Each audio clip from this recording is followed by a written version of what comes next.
Hello everybody, welcome to my channel. Hi, good to see ya. All right, so we're gonna dive right in. I'm gonna do the earth signs today.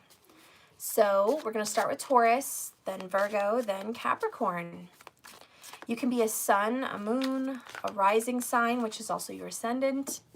You can also look at this from a Jupiter perspective if you're a female looking for a male spouse, husband, or fiance, boyfriend situation that you live with them. Something serious that somebody you want to have children with or already do. You can always look at this from a Jupiter standpoint. You can also look at this from a Venus standpoint. I already said that. That's the essence of your relationship. If you're a man, it would definitely be a female. It's a female energy, but nowadays you can definitely look at Venus as the relationship period itself for anybody. And Mars for male-on-male relationships. Okay. All right, so let's go ahead and look into this. What is going on with the earth signs? Spirit, please guide me and direct me to the energy of Taurus. Guide me and direct me to the energy of Taurus. Now, Taurus, as you know, the north node of the moon, Rahu, is going into your sign. So there's going to be a lot of strange things happening. Unexpected events, could be good, could be bad, I'm not sure. It just depends on your situation and what you're calling in. Okay? But it's going to be nice, I feel, either way. It's going to be nice. And I think you're going to have a lot of money over the next 18 months, but big money improvements. I think that money's going to go up for you. I think that you might have some smackdowns in life over the next 18 months, but you're going to have huge comebacks. So smackdowns and comebacks are what's going on for you, Taurus. This is your comeback, all right? You might have had the biggest tower punch you in the face, either recently or soon to come, and then boom, you have the last say. You have the last word. I also feel like when it comes to relationships, marriage, commitments, you're going to renew your vows or feel much more deeply committed. If you've been with someone for years, this could be a time where you want to get really close to them and really recommit yourself in a very new, exciting way. This could also be a time for Taurus to find a new spouse, okay? You might even find someone from another country or another, I don't know how to say it, just different from you, okay? I guess that's the best way I can say it. You might meet someone very different from you, different language, different background, different upbringing, everything like that. And you may go ahead and commit to that person. You also would have some good relationships with banks. You would also rise to fame or popularity at this time. Food might be an issue for Taurus. You might be overeating a lot or eating strange foods. So food poisoning might be a thing for you. So be careful. Wash your vegetables also. You don't want any of that going on. All right. All right, so Taurus, let's just go ahead and dive in and see what's happening. You are the sign that represents beauty, stability, strength, bearing the burden for yourself and others, quietness. A lot of Taurus people tend to be quiet, but as soon as you get them talking, oh boy, right? They're quiet until you really get to talk about something creative that they're into. Another good things about Taurus is they have good memories, excellent memories. They're serious, which I do like. They're serious about relationships. They're serious about food, and they're serious about money. Thank you.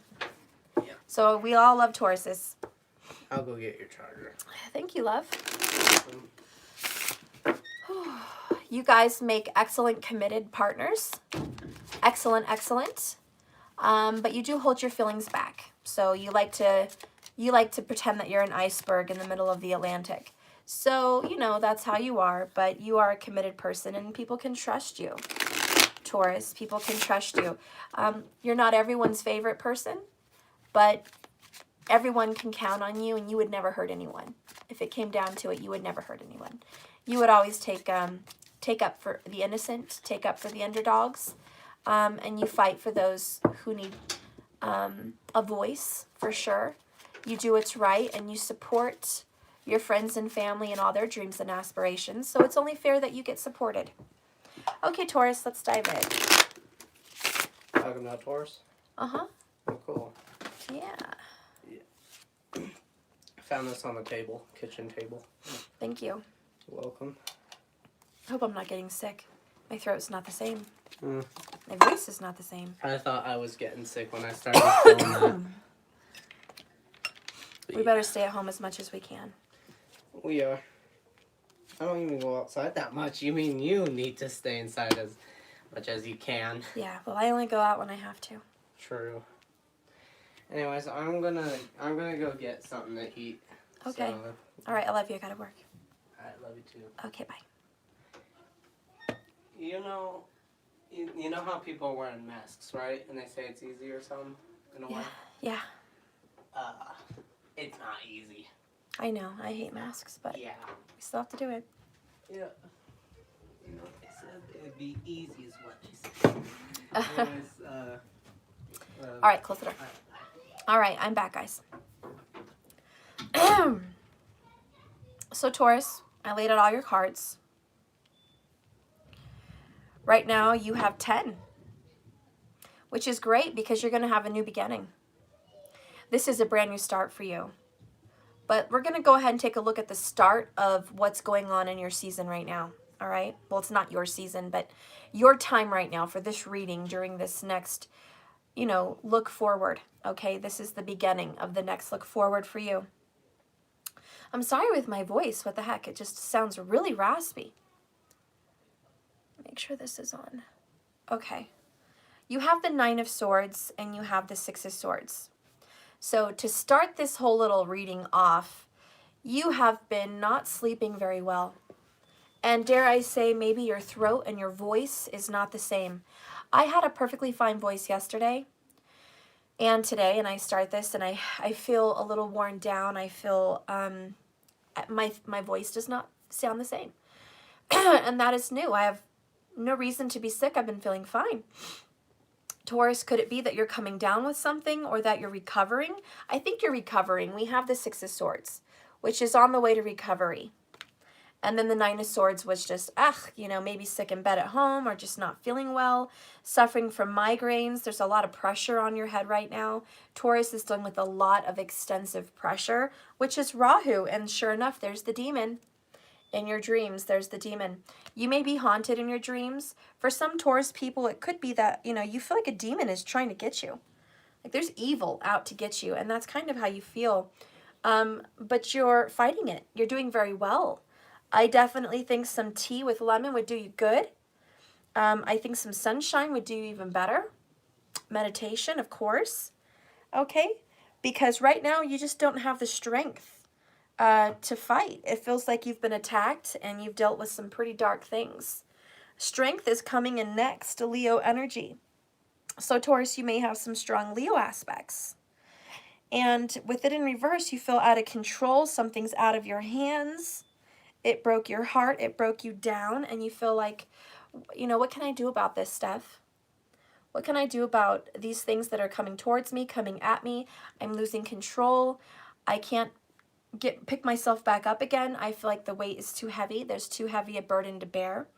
And so you're very emotional, 4 of Cups, and very unhappy emotional. Not happy emotional, unhappy emotional. You feeling like you've lost control makes you cry, makes you feel sad. There may be some borderline depression that you're going through or getting out of, should I say. Okay? You've been going through it or you're getting out of it. The next card we have here is the 4 of Swords. And this is peace. It's quiet. It's also, it kind of feels like a defeat, but it's a good defeat.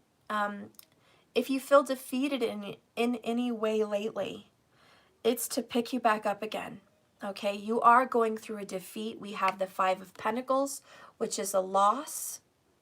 So you are having a suffering right now. A dark night of the soul, a grieving. This is grieving over the dead.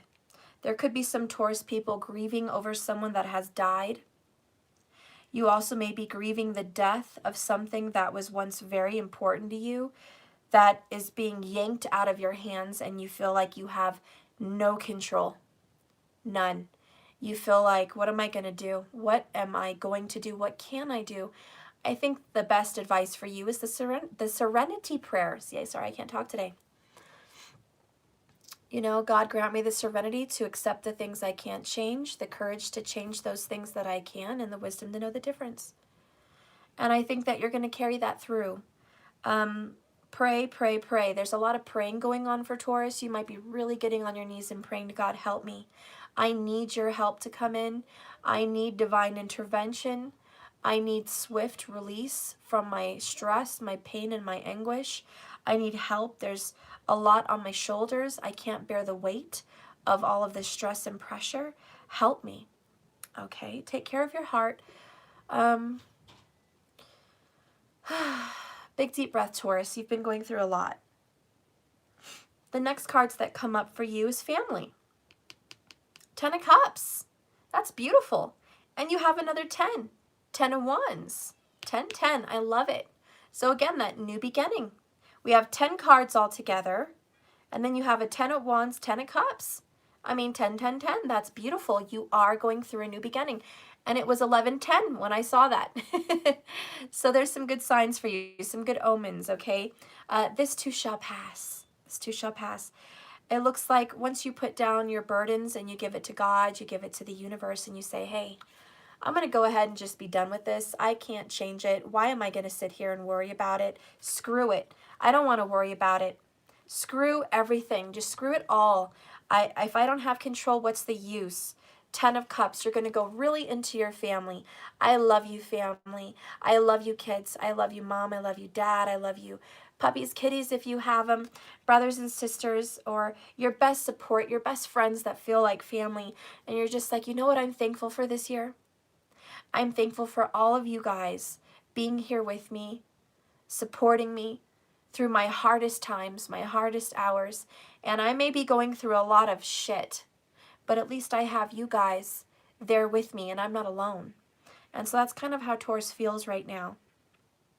And so guess what? Your family is going to push you past the finish line. Your friends and family, your support team, they're going to push you, Taurus. You think you can't do it anymore. You don't have another breath in you. And here's your family that they've got your back. We got you, Taurus. And they're going to push you through this last little bit of stress and turmoil and grief and trouble and dark night of the soul. And that's this Knight of Swords. So Taurus, you finally get a final push, a charge ahead with truth. Taurus has the truth and they're carrying it with them. I'm carrying the sword of truth. I'm carrying the sword of justice and righteousness and honesty. And I'm bringing it forward with the help of my family and my friends and my team. And I'm going to go fight the people that are against me and the burdens and the troubles in my life. I'm going to go fight these darkness, these evils. I'm going to go fight them, and I have new energy to do so. So after Thanksgiving, you're going to find yourself uplifted with new energy. Heal, recover, get better. If you've been sick or you've had sinuses or you've just been depressed or just drained for heaven's sakes, you're going to be resting over this next week for Thanksgiving. It's going to be very good. And then off you go to a new start. Yes, people are going to be against you. The same problems that you're leaving behind, 6 of Swords, are going to be waiting for you after Thanksgiving, which is that 7 of Wands. So don't think that the problems have just disappeared. It's just you're finding a moment of peace, and you so need it. The bottom line under all energy for you, Taurus, is the Queen of Pentacles. And this represents you very beautifully. You are a giver. You are a lover of people. You're a helper. You support others. You're financially well and able. Taurus, do you have to worry about dinero? No, you don't. Your dinero looks golden. It looks beautiful. At least through all this, money is still good for you. You're very good with business. You're very good with people. And if you are sick, you're going to recover with a full recovery. So health and abundance are still abound for you. You are going to have victory. 6 of Wands. Within about 6 weeks, Taurus, you're going to be justified. You're going to be uplifted out of darkness. You're going to have won this dark battle, okay? This evil, this terrible energy that's been stressing you. You're going to have overcome it all.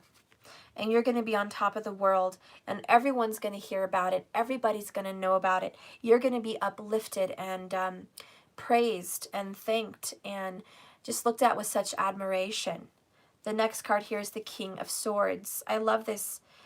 Justice is here. You're going to do the right thing.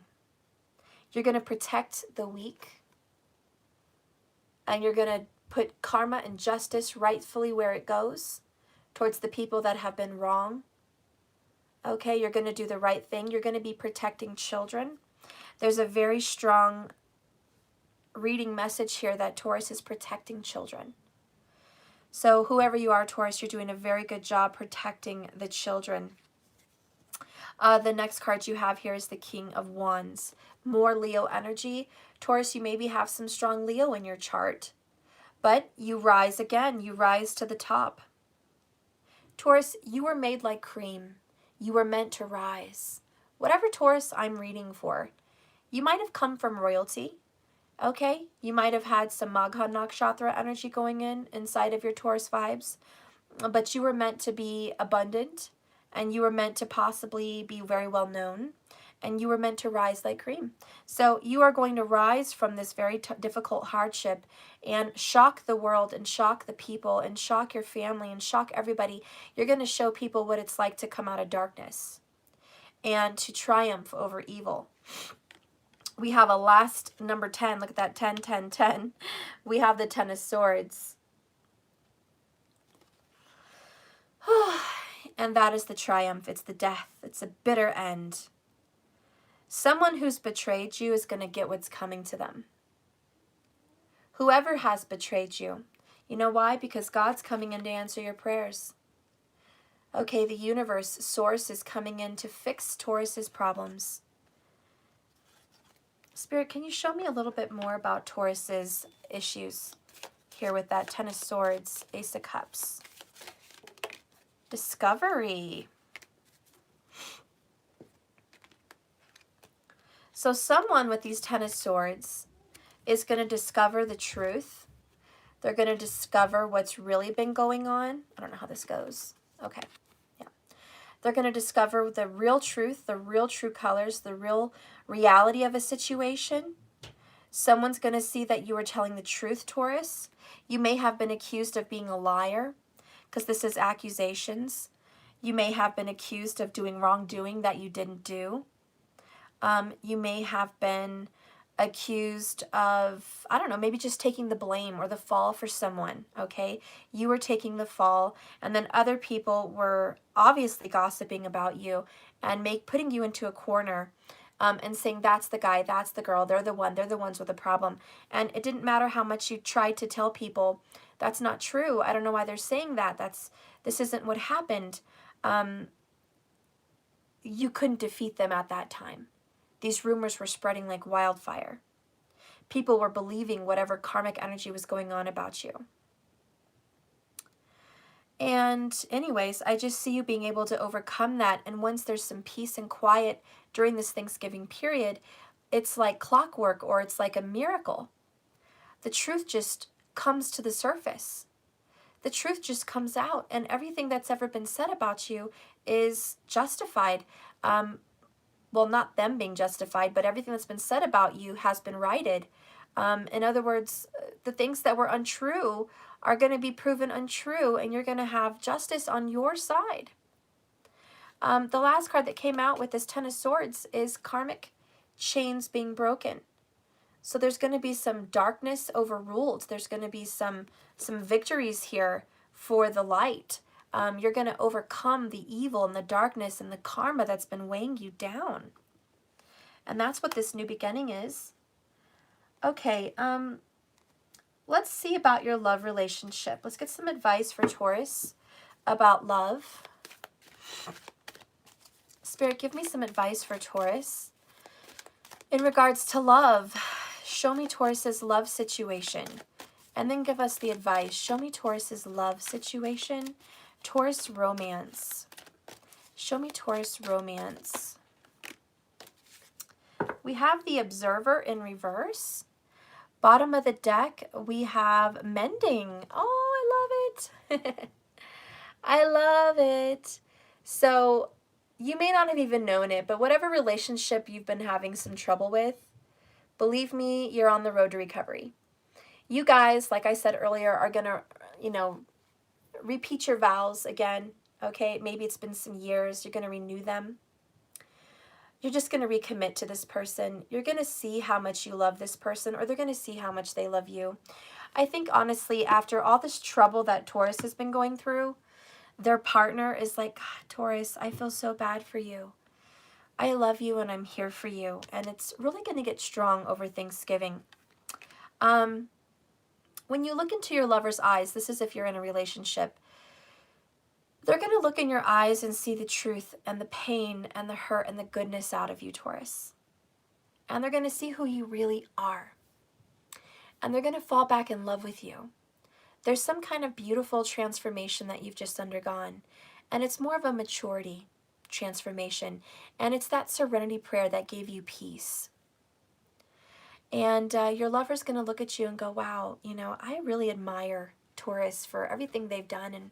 And you're just going to be thanked. You're going to be appreciated. I think that's the best word. If you're in a relationship, Taurus, you're going to be appreciated. If you're single, Taurus, you might maybe get in touch, Knight of Swords, quickly with someone that's been giving you a difficult time. Maybe you guys have been broken up for 7 weeks. Maybe you guys have been on the rocks for 7 weeks. Could be 7 years for some people, but you might get in touch with someone that you've known before, that you've had some hardships with in the past, and there's going to be some forgiveness and some apologies and some moving forward and possibly a reconnection. But we're going to go ahead and read this card as well, the Observer in reverse. See what that says. I don't know if these cards do reversals, but we're going to go with it. Somebody might also be the age of 49, if that means anything to you in this relationship. Okay, so this is about perspective, objectivity, neutral observation from a distance. Sometimes you just can't see the forest through the trees in your way. And Taurus, feelings can get all jumbled up, and often you hear one thing when a person says another. It can be like an echo of an unresolved past experience dubbed over your conversation. And I do think you have some unresolved past with the Mending card for sure. Take time out before you react. It's likely the other person has no idea really how his or her words have truly affected you. Take a few steps back and lend understanding to the situation, which means you're going to have to pull your heart out of that jar, Taurus. You're going to have to share some of your feelings with this person. Have faith in your connection and trust that you can come together. Take to higher ground now and cultivate curiosity about what you observe in yourself and this person and the landscape. You will find things much improved sooner than you know. I like that. If you ever think sometimes your options are suction cupped to your face and you can't see beyond yourself, there's a big world out there, Taurus, a multitude of potential realities that you're unable to perceive right now at the present. So you might be feeling a little bit stuck. It's time to get advice from someone you trust. Someone who has a better perspective on your circumstances than you. Other points of view are needed right now before you move forward. So Taurus, take heart. A beautiful vista awaits you to drink in it. Just, you need a little nap and a little help and a widening of your scope beyond your small self. So yeah, in relationships, look beyond yourself. You might be a little bit focused on what's going on with you right now because of everything you're dealing with, but you actually have someone that really wants to help you. We have a strong Libra in your life, possibly. a strong Libra or a Virgo person. You would also have a Cancerian vibe coming through. And I think this person has great feelings towards you, great feelings of affection, and they want to love you. So allow them to love you. Taurus, you're coming across as a Leo. So maybe there is another Leo in your life as well, but strong, confident vibrations. The person you're into is very much into you, but it might be hard to be into you right now. Swords. But really, you have a lot of people behind you. You're just so deep into the forest, you can't see through the trees. You don't even know they're there. So I think once you get some rest and you're able to look at things with fresh eyes, this is completely different from you. Let's get a message about your reading.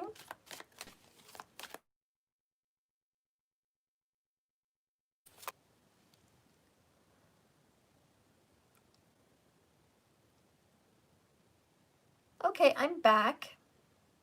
Something happened to my screen, but I think I'm okay. I think I'm okay now.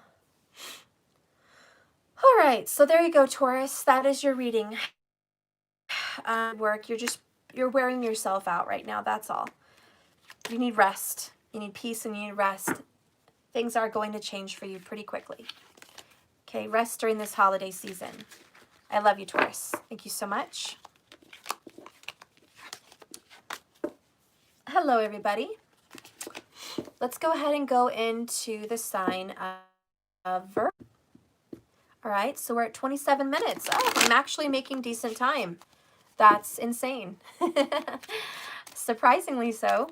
Virgo, hi, welcome. How are you? Good to see ya.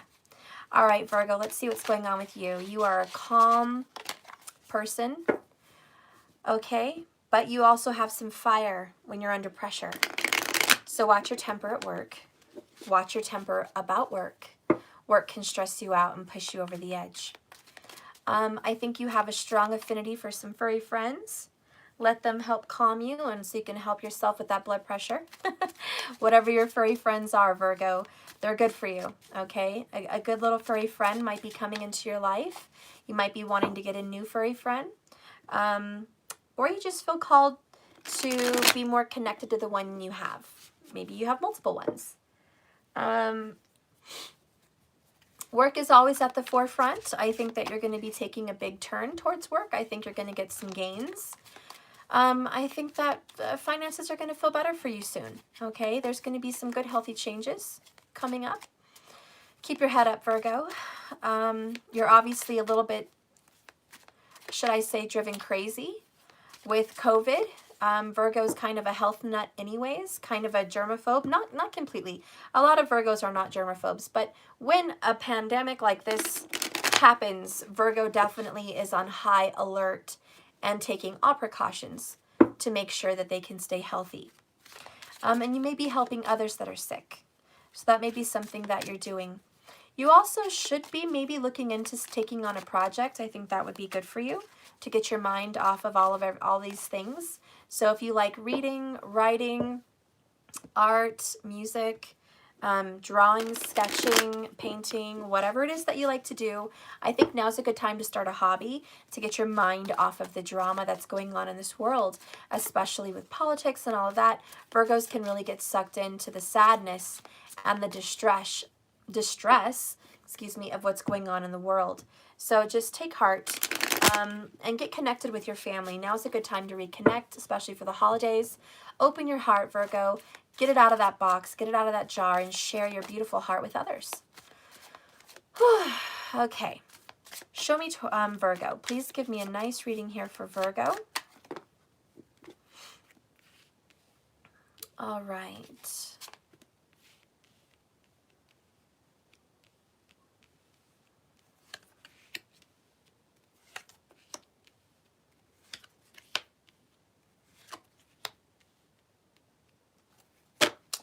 I see why you're a little bit nervous, Virgo. You might have some Libra in your chart also. Maybe you're a Libra in tropical, okay? Or you're a cusper, right between Libra and Virgo, but look at that. So you've got justice, bottom line, overall energy, strong Libra vibrations. You could be dealing with a Libra. Overall,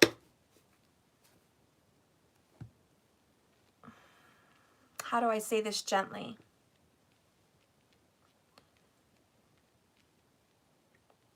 You might be on the wrong side of the law right now, or at least you feel like you are. You feel like everyone's against you. You're not doing the right thing. You feel like you're on the wrong road. You feel like you're lost. You need directions, okay? You might actually get lost traveling for the holidays, so be careful. If you're driving to see anybody, I don't know. But you feel lost. Where am I? What's going on? There's this complete kind of wake-up call with the star card. And it's like, wake up. Let's look around. What is in your surrounding? What are you doing? What are your choices? Clarity is coming to you. You are very much also in a forest in the deep. Okay, in the depth of the forest. And you're so deep inside there. You're like Hansel and Gretel lost. You thought you left a breadcrumb trail behind you to find your way out of this forest, but you didn't. Now you're looking all over the floor for these scattered breadcrumbs, which are nowhere to be seen because the animals have come and picked them clean. So now where do you go? And you're in a state of panic. What do I do? Where do I go? That's the Sage of Swords. Okay, I can't get out of here. I'm stuck. There's no way out. There's no way out. I am in a mess. I am in a deep mess. I am in a forest. I don't have anyone with me. I don't have my breadcrumbs. I don't have my compass. My cell phone's dead. What do? I'm lost. How do I get out of here? I'm not saying that's literal, but figuratively speaking, you don't know what the hell to do. And you feel there, you feel like there's nothing you can do, and you're just so scared, and you're panicking. And how do you get out of this mess? You're supposed to look deep, deep inside of yourself, and you're going to find the strength and the wisdom. Right now, your fear is getting the best of you. These negative thoughts, these words that you tell yourself are getting the best of you. They're pounding into your head. Virgo, Virgo, Virgo, Virgo, Virgo. They're just beating you up, and you're letting these thoughts beat you up. In a relationship, it might go something like, it's over. They don't love me. They don't want me. I'm not worthy. I'm just a failure. I'm unwanted. I'm never going to find anybody. Anyone that I find loses interest. There's, obviously I was meant to be alone. Obviously, I'm just beating a dead horse here. Why am I even caring about a situation? Why do I care about this person? They don't care about me. Why am I pursuing this person? They're not pursuing me. What am I doing? What's wrong with me? Why, and you're telling yourself this and beating yourself up. Boom, boom, boom, Virgo, Virgo, Virgo. Just messing with you if that's a relationship. If you're not single, if you're in a relationship, it could be, my partner isn't attracted to me anymore. My partner, thinks I'm getting older. My partner just doesn't want this anymore. My partner's only with me for the money, or my partner's only with me for the kids. So you're beating yourself up here. Okay? If there was a fly on the wall, you would look stressed much of the time. The fly on the wall would tell me stuff. This Virgo is surprisingly so kind of stopping themselves and putting roadblocks in their own path, making these fear and illusions seem very real.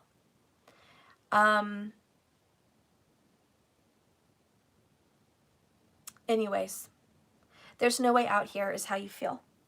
And that's what you're thinking. Yeah, critical. Eva, that's exactly the word. Virgo, you're being extra, extra critical on yourself at this time. And I'm not saying it's 24/7, but I'm saying it's definitely at night. It definitely happens throughout moments of the day when you're not doing anything at that moment. It hits you. The only time it doesn't hit you is when you're busy. When you're at work or you're taking care of the kids, and you're really onto a task, that's when it's not hitting you. But as soon as you've completed a task, boom, it hits you again. And so you kind of have this dark storm cloud hanging over you. So I feel there are some Virgos also that try to avoid this gloom and doom knowing by keeping very, very busy at work or with schedules or like projects. Like, I've got to-do lists. I've got a to-do list, and I'm going to do my to-do list because that's what I have to do to keep my mind from going to this negative place. Okay, so that's definitely something that's going on for Virgo. We have the Star and the King of Pentacles in reverse.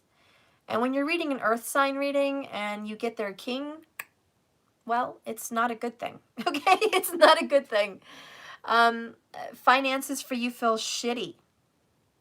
For the very, very rich, shitty is you don't have $1 million sitting in the bank where you can just go wherever you want to go. Okay, it's more like you've got everything you need and want, but you can't get extra. For the middle class, or for the normal people out there that are not extremely wealthy, it means that money is tight. You might have your bills paid and food on the table, but that might be it. You're barely making it. Christmas is stressing you the fuck out right now because what the fuck am I going to do? What the fuck am I going to do for Christmas? This year's been a very hard year. Work's been in and out. I feel stuck. I want to do more, but maybe I can't. So you're going to have to get creative, says the Strength card. So instead of worrying so terribly about money, and we already know this, we're spiritual people. This is a time for you to say, fuck money. I can do beautiful things with my creativity. Virgo, if you're an artist, you can sketch and you can draw. Draw someone's picture the way you see them and frame it. Go to the Dollar Tree, get a little 8x10, frame it. That is the most special gift you can give someone. If you're artistic in other ways, maybe you want to make toys for children. You can make a bunch of Play-Doh, get some cookie cutters from the Dollar Tree, wrap it up really cute, put some glitter, some little toys to stick in the Play-Doh, and have a cute little nifty box of Play-Doh, and I guarantee you it's the best gift that kid's going to ever get for Christmas. And you can even throw some essential oils in there and scent it, like peppermint. You know, this is all about creativity on a dime. So if you are worrying about money and stress and gifts and what are you going to do, honey, there's a lot of things you can do. You just have to get out of your own way, get out of your head, stop stressing and worrying like about every little thing, and just realize that you, Virgo, have all the answers. God, universe, source gave you everything you need right now. Plus, you have the energy of manifestation. And if you stop thinking negatively, you can actually start calling in actual money in abundance. You have a wish-fulfilling card here. If you can stop this nonsense, you might actually be able to manifest quite a bit of money by Christmas. But you're going to have to start speaking positively, thinking positively, living positively, clearing your karma, doing the right thing. That might be really, really hard for you with the Strength card. You might be like, being positive right now is probably the worst thing you could ask me to do. Virgo, that's why you're here. That's why you're watching this. That's why you need this message, because it is the hardest thing to do. But I'm here to tell you that you can absolutely do it. If you just need one person to tell you you can do it, it's me and everyone else in here in the chat. So Virgo, are you going to get out of this mess? Yes. How are you going to get out of this mess? You. You're the only one that's going to cure your issues. You might be looking around right now like, where's my helpers? Okay, where is this? Where is that? One of the best things about manifestation is miracles. You don't have to ask how. You don't have to see when it's going to happen. Okay, you don't even have to know that there is some mathematical possibility that it's going to happen in 30 days. You don't have to know that. Shit happens. I had a cocky Virgo once tell me, well, I better win the lottery because the lottery's the only way it's going to happen. And that was a lie. That was a bold-faced lie. But in that Virgo's head, there was no other way. And that's that 8 of Swords. It wasn't I could have a garage sale. It wasn't I could open up a YouTube channel. It wasn't I could go out there and, you know, sell some of my art, sell some creativity. It wasn't I could go in business with somebody. It wasn't I could go clean yards or, you know, offer to, you know, move people from here to there for a fee. I mean, there's so many different ways. Going to someone's house. I have a very creative Virgo friend, and I don't know what her Virgo is, I forgot. But she can go into people's house, rearrange their furniture, clean their house, organize their kitchen and closets and kids' toys. I mean, she can literally organize Legos. And if we have some parents here, can we just get a holy shit when someone knows how to organize Legos? God bless them. They deserve everything. I fucking hate Legos. They're so hard to organize. But she would, you know, people would pay her to go into their house and do this for them. Honey, that's a quick $100. That's a quick $100. Maybe even more than that. Okay? Depending on what they want you to do. But I'm talking about creativity here. Get your Mercury rolling. You've got to get creative. There's got to be something you could do. For men, cutting down people's trees. Right now, it's getting into winter. Trees are dying. Trees are in the way. They need some strong arms to help them get rid of some of this stuff. Mommy, Yeah? you know, is it okay if I can have a waffle with the squirrel thing? If everyone else is making it, yes. Hey, those are my friends. Yeah. Go on. I want to go to my friends. Okay.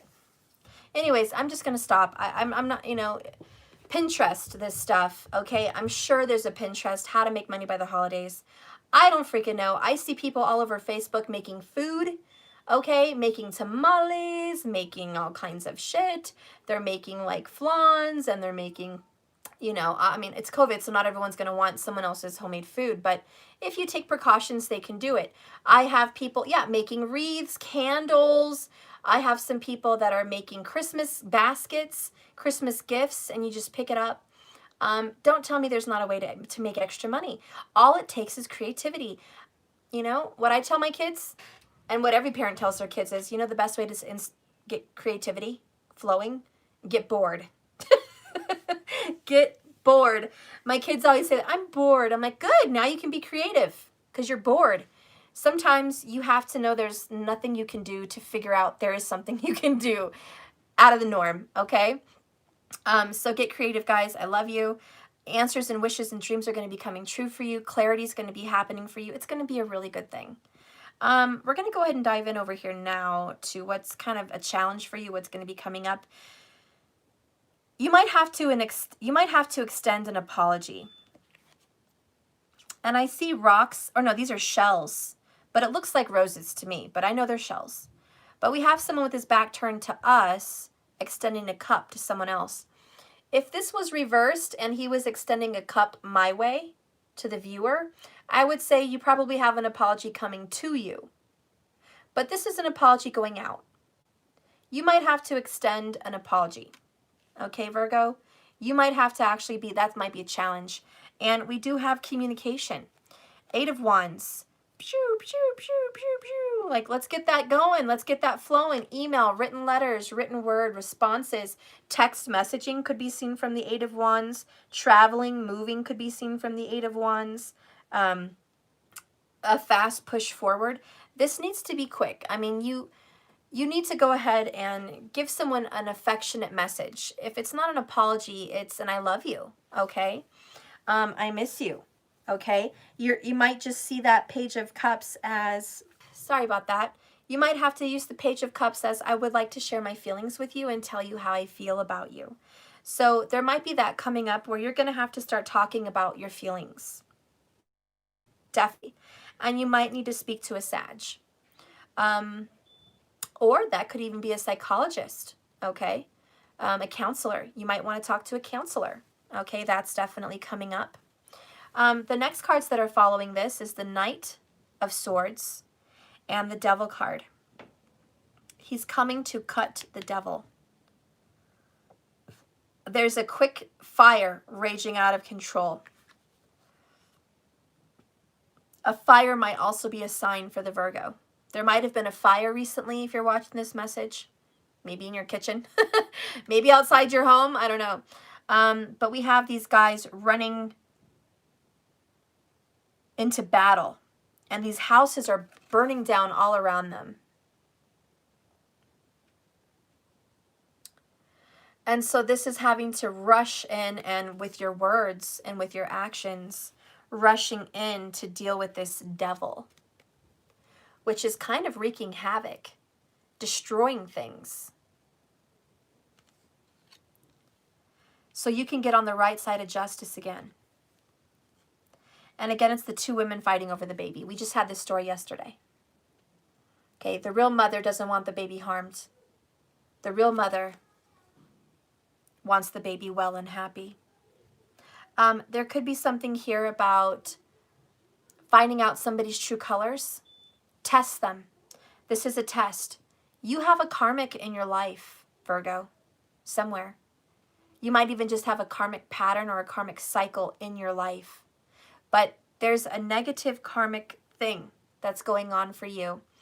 And you have to see it for its true colors. And you might have to test this person or test yourself on if this energy should be in your life. Because we all know in this reading, no, it's a devil. It shouldn't be in your life. But it's masked itself into your life as a friend, which is actually a foe. Or a lover, which is actually a traitor, a cheater, a liar, a deceiver. The devil is the prince of lies. Isn't that what they call him, the prince of lies? The father of lies. The prince of deception. The devil is very good looking and charming, as said in the Bible, which makes him get into the door much easier. He's very alluring. And you don't know that something so beautiful could be so dark and evil. So there could be somebody that's crept their way in your life that is evil. And you wouldn't even know it because they're in disguise. You're going to have to see through their fakeness. You're going to have to see their true colors. Somebody does have bad intentions for you. And there's a test. I don't know what this test is, but you might catch them up in a lie. You might catch them up in seeing where their heart really is. And you're going to learn their heart. It does not really have the best intentions. Let's go ahead and just clarify this Justice card.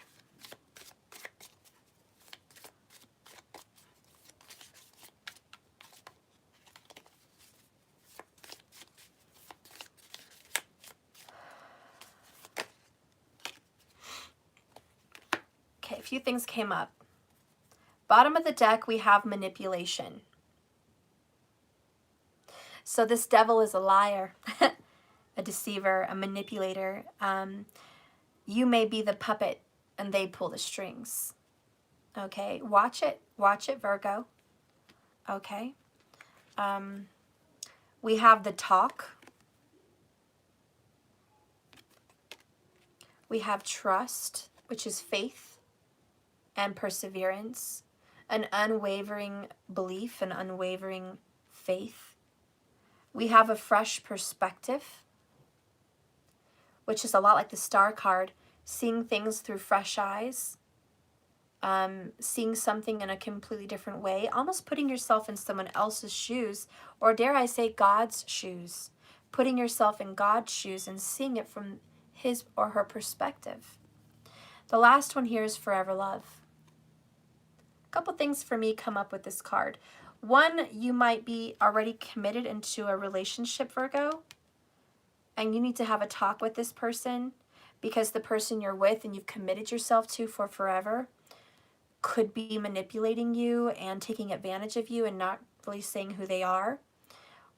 Also, what comes up with this card is you're already in a connection with somebody else that you've met younger, okay? This person may be younger than you, or maybe you met him while you were younger or a little while ago or something like that. You guys were married and connected, but you're changing. You're a different Virgo now, and you have fresh eyes out in the world to do something different, and there's actually someone else better suited for you. And this is not meant to be a hurtful or a mean thing. It just means people change. It means you might have met someone and you guys had the same goals, the same dreams at one time in your life, and over time it changed. those kind of relationships are the worst because it's like you guys might think completely different politically. You guys might think completely different spiritually. You might have completely different beliefs. You might have completely different views on how to raise kids. And so it's not that you don't love who they were and love and still want to be committed to that person that you once knew, because that will always be there. It's they've changed, and instead of accepting who they are, you want them to go back to being who they were. Did that make sense? I hope that made sense, because I feel like that didn't make sense, but whatever. So anyways, you want this person to go back to who they were, and that's just not who they're going to be anymore. They're changed. They're different. And you and them might have a better suited relationship with somebody else now, like-minded. And that goes completely against the Bible, completely against old traditional marriages. But what's changed over the years with traditional marriages is back in traditional days, the husband and the wife would grow together. They would be having the same bank account. They would go to the same church, or they wouldn't go to church. They would always do the same thing every week. They had consistency. Monday through Sunday was consistency. They had routine. They were connected to the hip, side by side. And as they both experienced life, they would grow together. Okay? They would grow together as parents, as lovers, as friends, as humans. Nowadays, it's unfortunate, but it's the truth. Nowadays, people grow apart because you guys have your own interests, your own beliefs. Now, in traditional days, married couples would invite mutual friends to the house. And if you wanted to hang out with the guys, they would come over for a barbecue. And they would bring their wife. And the wives would hang out and the husbands would hang out. You might get a drink in the parlor. You might have a whiskey sour, somewhere. But you were all in the same home. It was a mutual hanging out, a mutual friendships. It was all mutual. That was the commitment. Nowadays, it's, hun, I'm going out with the guys. Or, hun, I'm going out with the girls. You go to that concert, I'm going to go over here with whatever. Or you go ahead and have your hobbies in the shop and I'm going to do this, You don't grow together. So, there's some people that still grow together. But some people, unfortunately, they grow apart. You might have to go to a church by yourself and your spouse wants to stay home. Or you might want to go take on yoga by yourself and your spouse wants to stay home. And your beliefs start to change. Okay? You guys are no longer working together, you're working apart. And it's also different nowadays with TV. And, TV is so typical. It has been around since the 50s. But look at the 50s, 60s, 70s, even 80s. People would watch the same shows together. They would sit on the sofa, they could flick a few channels, and boom, that's what we're watching. Okay? We're all watching the movie that's on the movie channel, or watching The Price is Right, or we're watching blah, blah, blah, or this news, or whatever. We're all watching it together. The kids, the mom, the dad, everybody. That was like family time in front of the TV. Now, families are growing apart. Hubby might be on the phone watching some other show on Netflix. Okay, the kids might be watching SpongeBob on the TV or in their tablets, and mom might be scrolling through, Facebook or YouTube, watching her own things. And it doesn't have to be a family dynamic. I'm just giving examples. It could just be two people. You might be in bed watching something on your phone with your headphones, and your spouse is on their phone watching something else. Again, growing apart. And I'm not saying that's 24 hours a day, like that's your life. I'm not sure you do things together. Sure you do. But the routine has changed. And anyways, I guess I'm getting to the point where if you are in a relationship, you've grown apart. And you feel stuck in this relationship. You feel like you made a commitment and you should stay, even though you feel you guys do not belong together anymore. You're still trying really hard to stick to that commitment because it's tradition. Okay? For those of you that are single and you don't have this growing apart situation, you just feel like it's so hard to meet someone like-minded. You feel like, am I ever going to meet someone that is on board with my spiritual beliefs? You know, is anyone going to see what I see? Is anyone going to see this new perspective? Does anyone want to grow with me? I really want to be with someone I can have deep conversations with. I want to be with someone that can talk about aliens and chakras and masculine and feminines and twin flames. I want to be with someone that can talk about that.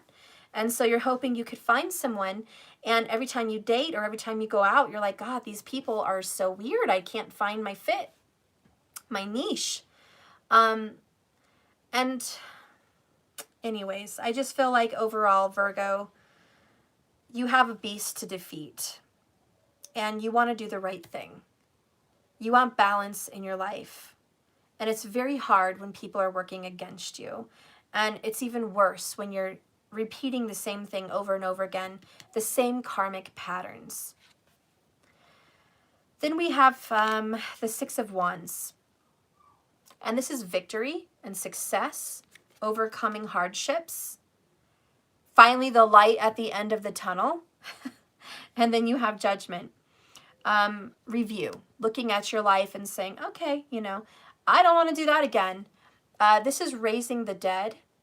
So you might be bringing up some of your past. And I think, Virgo, your past is coming back to haunt you. Now, if you've been on the bad side of the karmic justice system here, you're getting your ass smacked, okay? You are getting smacked. And you feel vulnerable and raw and naked and open to the universe, taken advantage of. And you feel you have no control over karma that keeps coming at you.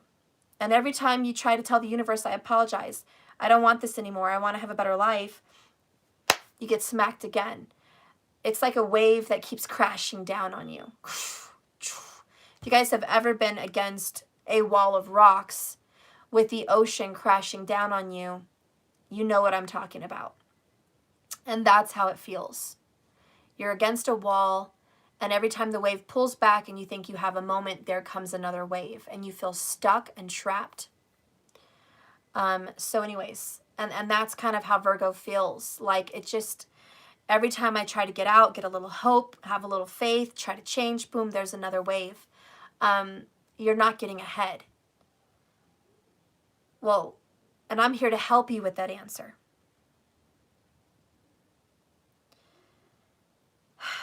The only way out of this forest is to get that fresh perspective. If you keep looking at this the same way you did last year and last week and blah, blah, blah, you're not going to get out of this situation. It's going to keep repeating. You're basically living your life on repeat, and you're going to keep experiencing the same hardships that you've always experienced, which is the definition of insanity, because somehow you kept hoping that didn't matter. Someday you were going to catch a break. Someday, if you just kept at it, things would change. That literally was the definition of insanity. The point is, you didn't change the way you did things. You just kept persevering, hoping you might get some good marks for it. But you didn't. You keep getting the same toxic results. The only way out is to change that perspective, to look back at your life and say, okay, here's what I have to fix. Virgo, you are the most intelligent sign when it comes to fixing problems, problem solving. You are the major life fixer-upper for other people. So don't tell me that you can't fix your life, because you literally have what it takes to help everyone else fix theirs. What you're going to do is get either a vision board, or you're going to get a list, because God knows you love lists, and you're going to look and review your life and see a pattern. Okay? Sometimes going through pictures can help you with that if it's more of a visual. But write down your experiences. And the way to make that more clear for yourself is, here's my first love. Here's what went down. Here's how we met. Here's how our relationship was. Just a couple words. You don't have to write a book. Okay, Virgo, just a couple words. This is who I met. This is how our relationship was. This is how it ended. Boom, done with that one. Okay, line number 2. Okay, this is my next person. This is how we met. This is how the relationship was. And this is how it ended. Boom, person number 2. Okay, and so on. And you're going to go on until you figure out there's a pattern there. You're going to do the same with your family and friends that you have trouble with. You know, here's my relationship with this person. Here's how many years I've known them. This is our problem. This is how we get into fights. And then list another family member. Okay? Virgo, you're going to see a pattern.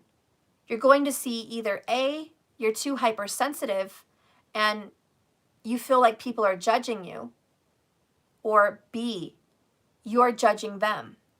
Okay? And I'm saying judge because we have the Libra card. So judgments, we have Libra and justice. I'm sorry, we have judgment and justice. So there's a lot of judging and there's a lot of decision making. So the reason why you're doing this list is so you can see if they've been judging you or you've been judging them. And it's going to help you broaden your perspective on how you see your relationships. And then you're going to realize I have a pattern. Either I take people on that are constantly full of problems and I'm always trying to fix them and I find myself carrying their burden, or I'm taking my problems into every relationship and I expect them to fix my problems. It's going to be one or the other. It has to be. Has to be. It's 50-50 chance. It's one or the other. You're either giving them your problems or they're giving you theirs. I mean, the only other combination is you're both doing it to each other. And anyways, you're going to figure this out. You're going to look and review your life and go, okay, this is my problem. I want a fresh relationship. I want a fresh perspective. If you want to renew your vows with someone, if you want to, be recommitted to this person, then love them for who they are today, not who they were. Some of the worst mistakes a Virgo can make is saying, you used to be like this. You used to do this. We used to have this. And you're living in the past. You're not very happy with who they are today. In relationships, we have to reintroduce ourselves often because we are always growing independently. And if you love that person at the core, it doesn't matter the little quirks that change about them. You're going to find the new things beautiful, not irritating. Notice you're going to find the new things about them beautiful, not irritating. See, as of lately, the new things about them have been irritating. Maybe your person came up with a new hairstyle, you hate it. Maybe they have a new facial hairstyle, you hate it. Maybe they have a new hobby, you hate it. You're like, oh, why are you doing this? This is not like you. But that's who they are now. That's who they're evolving into. And when you reject the person that you have in front of you today, you notice that your relationship is strained and you drift further and further apart and you're rejecting the love. So there's a lot of rejection and you're pushing away the love because you can't accept them for who they are now. And if it's reversed, then Virgo, it's the same thing. You're changing, you're different, and the person you're with can't accept who you are today, and you're pulling away from them because they just don't love you for who you are. They love you for who you were. And so there's this, let's get over the past. Some of you guys, Virgos, may be dealing with a divorce. We have judgment and justice. Okay, and the devil card. Hey. Okay. And some of you guys may actually be talking about divorce, but not actually doing it. I feel like it's possible you guys might be fighting over who gets what and what happens. Somebody wants to keep something, somebody else wants to keep it as well. There's some bickering going on. There's also some blame game going on here. Someone in the relationship feels that they're right and they're unwilling to see the other person's point of view. And that is very unfair. That person's going to have to owe someone an apology. Show me a little bit about that. Bottom of the deck, though, bottom line, Ace of Pentacles. You're having a brand new year. Okay. And if you're single, then this might just be a fight you're having with yourself. Or can you switch that to yourself and feel like you're really wanting who you were versus who you are? You're really wanting to get back to what you had versus what you have. That could be a fight that you have with yourself for sure. Bottom of the deck, bottom line for Virgo is a Tower. Sudden changes, shocking events, major shift, universal help, but karmic hell. Relationships are over, and there's some revelations. Don't know if you guys can hear my grandfather clock, but it's chiming. That means it's time for a Tower. And it's all in divine timing. Virgo, you are going to be going through a Tower. A lot of Virgos are actually in the courthouse right now. Maybe this is an ex. Now that I think of it, one of my friend Virgos are not married to this person anymore. They haven't been married to this person for like, I don't know, 10 years. But she's going to court to fight for custody battle stuff again. So it's like the past is coming up. That's that judgment, justice. The past is coming up and you're going to court for old shit, but it comes up again. And that's definitely happening for my Virgo friend.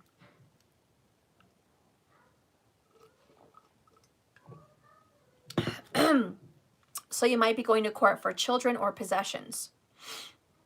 If it's a friendship, you might be trying to get something back from a friend, and you might have to take legal matters. You might have to call the police and say, this friend's not giving me my TV, or this friend's not, giving me my cell phone. I know it's in her house, or, whatever. It could be something like that. I don't know. It doesn't have to be love. But you might be dealing with legal matters, Virgo. If you're not in a relationship situation, maybe it's an ex situation about children, and you're paying the piper, possibly here with that justice and judgment. Maybe, you're suffering here from some of your past relationships. With your children, if you have problems with your children, you might be having a Tower justice moment, suffering with your kids, and they're making you pay for it, okay, in some way. All right, yeah, and always reverse it if it's a cross-watcher situation. But there is some manipulation going on here with a devil. Virgo, if you are, like my friend, going to court, dealing with a toxic ex, which is totally the devil, you're coming in with the sword, which is truth and righteousness and justice and honesty. The truth will come out. Star card, Knight of Swords. It will come out. This person that you're dealing with obviously has a lot to hide, and this is going to be rectified. This devil, this toxic person is going to be dealt with. Virgo, if you're the toxic person, beware. If you're dealing with a toxic person, Virgo, then they're going to have to actually deal with some very heavy karma coming up very soon for them. Within the next 6 weeks, they're going to have some very heavy karma that is actually going to look like a tower. And I feel like they could lose a career, a friendship, or most likely a relationship that would founder in a divorce or a separation. The other cards talking about this is angry and resentful. Hard feelings, not over this. I need more time, or they need more time, okay? So overall, Virgo, someone is pissed, very pissed, super angry, just so resentful. I'm so resentful. They have hard feelings and they're just not over it. Virgo, that could be you pissed off with this a-hole devil that you're dealing with, okay? Or you're the a-hole devil that needs to get rid of anger and resentment because there's a past that, again, is coming up to haunt you. You've got to deal with it and conquer it. And you're being given the ability to do so. Like right now is the best time for you to make amends, to offer that affection, Page of Cups, offer that emotional communication. I'm sorry, how are you? Forgive me, or I forgive you. Yes, I'm open to having a talk. Let's see what we can do to work together. It's going to take a bigger person. Someone here in the Virgo, whether that's you or someone else, has got to be the bigger person. Strength card. Somebody's got to be the bigger person. Just like this Justice card with the two moms fighting over the baby. The baby was the one suffering. Okay, King Solomon wanted to cut the baby in half. Fine, if you guys are both fighting and no one's going to say the truth, we don't know who the parent is, we're just going to cut the baby in half, give her a half, give her a half, and we'll be on our way.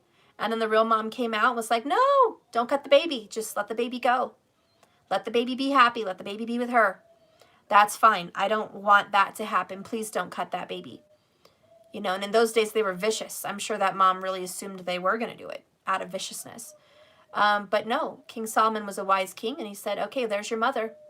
There's the real mom, the one that would never harm the baby. So, you know, think about the child. If there's a battle over children, think about the children. Virgo, are you hurting the children? Are you hurting the children in some way? By trying to be angry and resentful and bitter over a breakup or some kind of a past connection. And are they suffering because of that? Now's the right time to do the right thing and to be public, because this is public. Maybe you need to get your children back in your life and make them public. This is my son. This is my daughter. I love them, and I'm taking an active role in their life. Somebody wants to take on that responsibility. You know, or you should. There are some people that are not taking that responsibility, and this is the advice that you should, or karma's going to keep kicking your ass. If there's no children in the picture and you're a single person, then stop hanging on to the past that's making you bitter, angry, and resentful. Release it. The last card that comes out for Virgo is karma is hitting me hard right now. And that may be what you're feeling, Virgo. Karma's either hitting you hard right now, Virgo, or your person. Shadow work, exactly. Maybe both of you.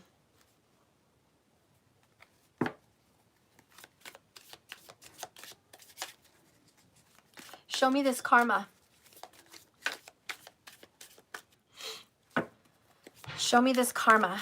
Show me karma for the sign of Virgo.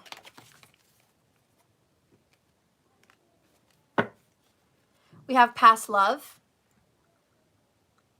It's very sad. And because judgment came out, I'm just going to call it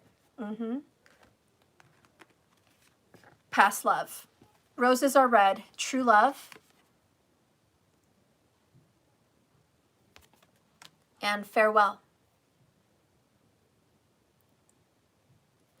Let's be real, Virgo. You have some problems with someone from your past. And it's not just someone. It's a past love. Okay? Roses, roses, roses. Roses are red. A lot of roses are here. I don't know what the sign is for you and roses with this person, but maybe it's a rose tattoo. Maybe you need to offer them roses. Maybe every time you pass roses at the grocery store, you think about giving this person roses. Maybe this person has roses that you've been looking into. Maybe they wear roses a lot. Who knows? Whatever this is, you'll know.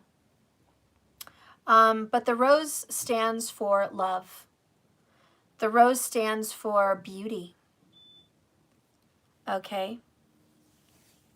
And Virgo, there is some karma that there was an ending, a goodbye to someone that you loved or someone that loved you, and you're reaping some karma. And I think it was about judgment. Maybe you passed judgment too quickly. Is it possible that at the time when you guys were separating from someone in the past and now you're paying for that karma, that you were inexperienced, that you weren't spiritual, that when you judged them on something they were going through, you didn't see them through God's eyes?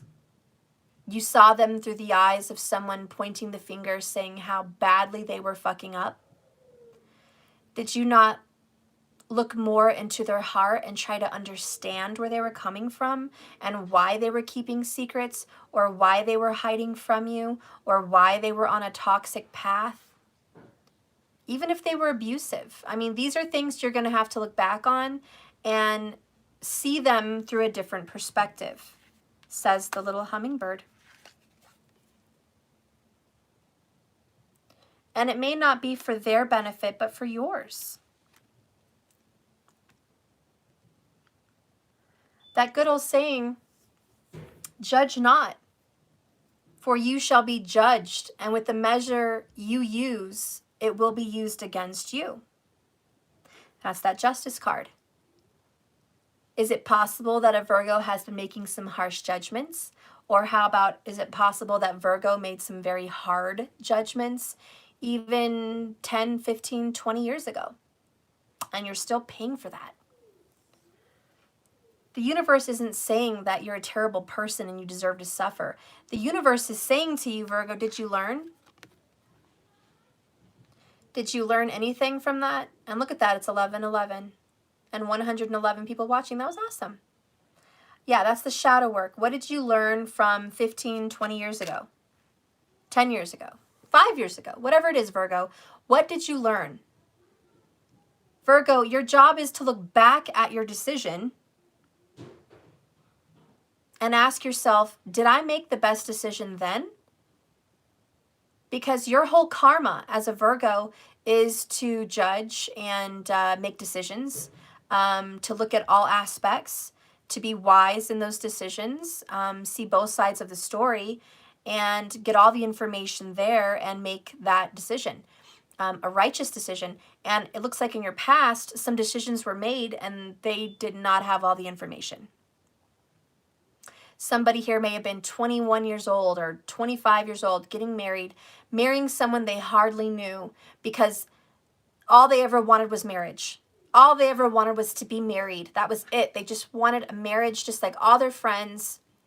They wanted a house with a picket fence and a baby and a husband or a wife, and they just wanted that. And they hardly knew someone.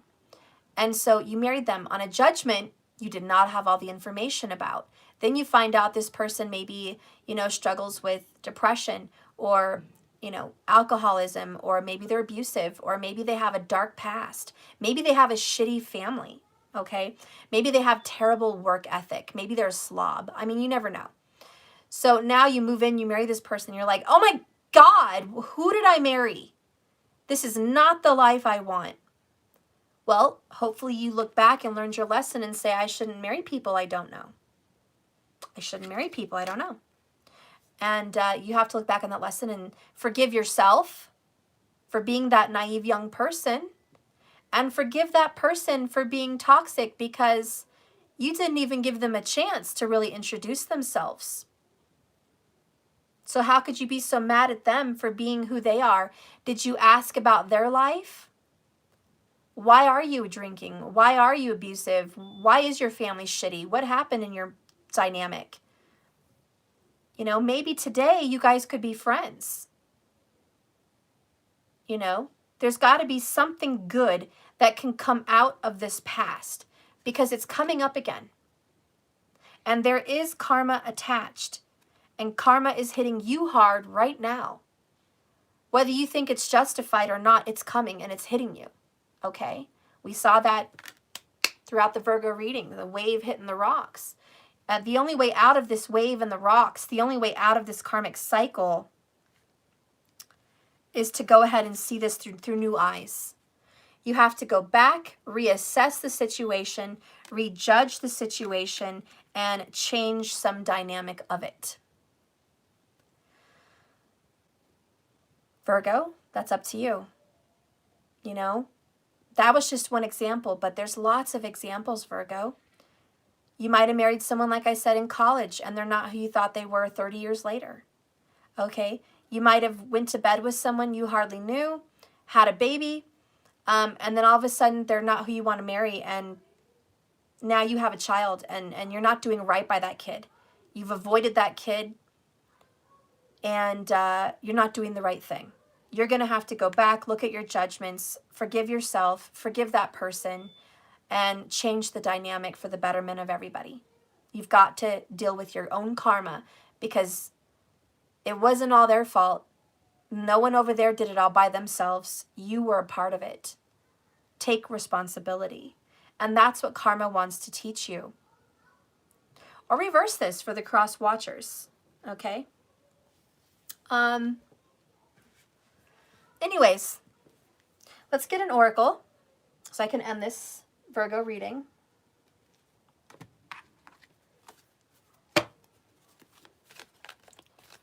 Show me Virgo and Virgo's love situation. What are they learning with karma and love? Or just, let's just say, what are they learning with karma, you know? What is Virgo learning with karma? What is the lesson with Virgo and karma? Oh. Okay. You're not going to believe it. Bottom of the deck, mending. I sound like Winnie the Pooh or Tigger, don't I? I'm sorry. That was retarded, but okay. We have mending again, just like Taurus. Making amends with someone, and this is, I hate to say it, but reconciliation. I didn't want to say it. I didn't want to say that with this card because I was trying to avoid that kind of a reading. I was like, no, I don't want to talk about a reconciliation with someone from the past because Virgo probably doesn't want to hear that shit. But then this card comes up. Mending, and you won't believe it, but under that is to be fair. To be fair, which is a Libra justice card. So that's coming in strong again, Virgo. You have to be fair. You have to look at their perspective. You have to fix a relationship and mend it for the children or for your inner child or for your own karmic healing. You have to be fair and fix the past. The past is coming back to haunt you. And the last one under that is orphaned. And we did mention about an orphaned child. Or just the child hurting. And if you don't have children, it could be the inner child that's also hurting.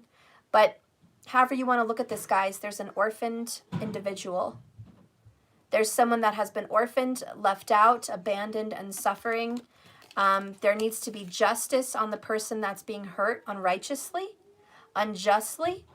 Because someone in this dynamic for Virgo is being hurt, and they shouldn't be hurt. It's not fair. And so we're going to have to mend this. Oops. And that could be you needing the mending. You know, you're the one that could be hurt, Virgo. But it doesn't, you know, however which way you want to put it. But the main card that came out for Virgo, what is your karma with judgment, is that reconciliation with mending and the loyal heart. Okay, so there is some kind of a soulmate, a twin flame, a destined love that you have known in a past life, because it's a past love. Past. There is a past love that you said farewell to. Or maybe, you know, they said farewell to you, however this works, this dynamic. But that's your karma that you're dealing with right now. Let's listen to the number 35.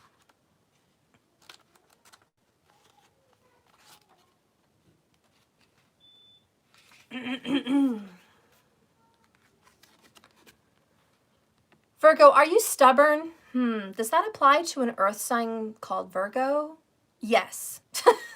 Virgo, are you stubborn or overly tenacious about an idea? Or have you become so attached to something or some decision that you've made that you just don't know how to let go of that attachment to that outcome? Could it be that it's become such a big part of you that you wouldn't know who you are without this belief, without this action? Now is the time to look at your outdated beliefs, which, by the way, is a Tower card. Outdated beliefs coming down, okay? Old ideas, old misplaced loyalties also. Betrayal is only a signal that it is time to prune away all who don't deserve your trust and have no place in your life. Be new, think new, and open your heart to new things. Let go of all the old and all your attachments to it. Spirit has awesome plans for you. Make some room. Virgo, honey, I hate to tell it to you, but there's someone from your past that definitely deserves a second chance. Whether to be your friend or to be a lover or just to be back in your life in some way, okay? You're going to mend a relationship with someone who's been gone. And you need to. And there is some energy here about fairness and being orphaned without one or the other, okay? So there's a new beginning, and this is a new opportunity. And then we have Scorpio, death. Something has to end so you can be fair. And I'm just going to say it from my intuition. Virgo, you're in a relationship stuck, 8 of Swords, to maybe a Leo, okay? Or someone that's very controlling and manipulative, okay? Virgo, or maybe it's another neutral Virgo. We have the King of Pentacles in reverse. But you are married, stuck in a relationship or something with a devil, with someone that's trying to overtake you and not allowing you to grow. And if that's not a person, which I think it is a person, but if it's not a person, it's you in your own way. It's your own shadow side. And it's blocking you from making amends. It's blocking you from destiny with the Star card. You're being irresponsible and stubborn. Or reversed if you're cross-watching, okay? Anyways, you have to cut this person out of your life. Knight of Swords, Tower. Let them go. End that relationship with this manipulative person, which is a karmic, or a manipulative behavior. You need to have a talk with this person and break up. What it looks like is break up with this person, end that situation. Wow, underneath Tower is let it go, and it says relationship's over. Releasing energy. So why do you have to do that? Why do you have to break up with this karmic toxic person? Because if you don't, you're not going to solve your karma. So Chariot energy, victory, making progress. Okay? And you had 6 of Wands. Doors are opening with this card, but an ending has to happen first. So I think you have to break up with somebody, karmic, and go reunite with a divine partner, a loyal heart, a twin flame, or a divine soulmate. This person could have strong Pisces in their chart.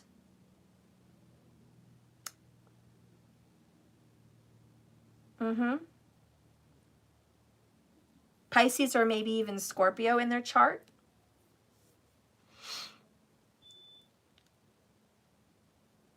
Okay, possibly even Aquarius.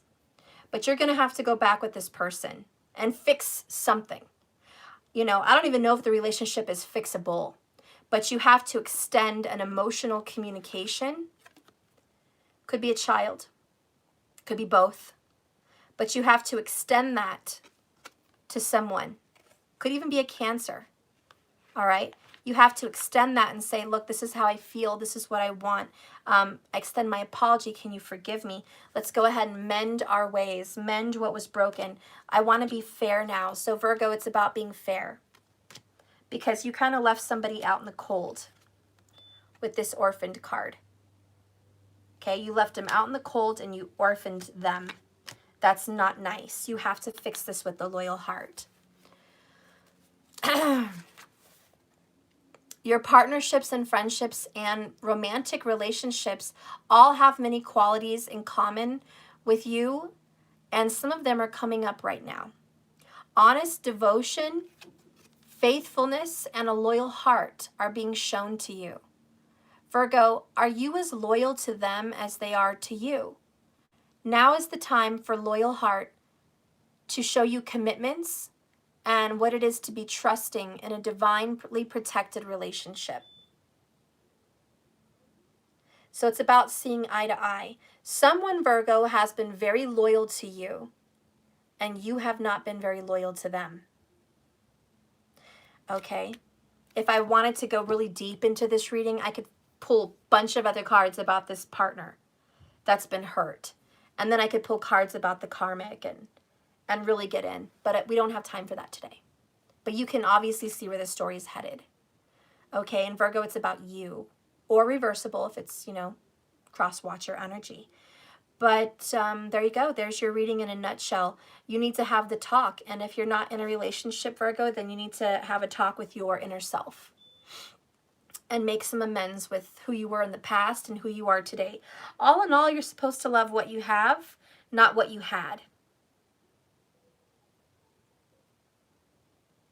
So be grateful. And Virgo, if something is forcing you to let it go, let it go.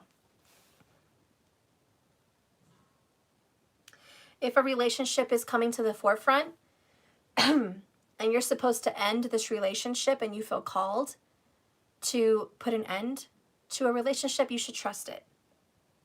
Because the universe is guiding you divinely with that star card. Just like the 3 wise men were led to Jesus, you're being led to the tower. Okay, you're being led to end commitments. King of Pentacles.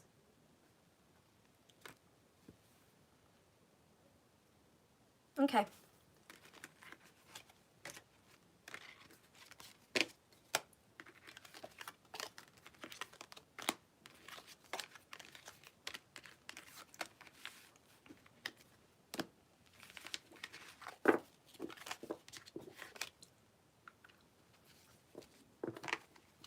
At least end karma. If you don't feel it's to end a relationship, then it's to end karma and do the right thing and be fair. Maybe you have to make an amending friendship with someone. Like you have to mend a friendship with someone, excuse me. Or mend a friendship with a family member or children. Because maybe there's a coming death. You might as well make your peace with someone. Because they might die. And you might want to make amends. Say your piece. Fix the relationship before the last time you see them is in a coffin. There could be something like that. It could also be you screwed up and made some bad decisions. You're paying for them now. And you've been resenting someone and blaming them when the whole time you had just as much to do with it. You need to make peace. Forgive them and forgive yourself and make amends in that relationship. Shake hands. Agree to disagree and move on in love. And if it's a relationship that you've been at turmoil with someone, you know, you guys are too different. It's time to break up. It's time to separate. That's if you're living together, okay? If you're seeing each other and dating also in a commitment and you're just not moving forward, the past keeps being brought up and you're just two different people, then it's time to separate ways, okay? If you're single but still interested in someone but you're not committed to that person, then it means that you guys probably should make amends, okay? Make amends and either move on and be friends or make amends and make up and get back together, okay? But there's some kind of peacemaking, okay? So Virgo, you need to be the peacemaker or allow the peacemaker to come into your life. Okay, so we're going to move on now to Capricorn. Spirit, please guide and direct me for the reading of Capricorn.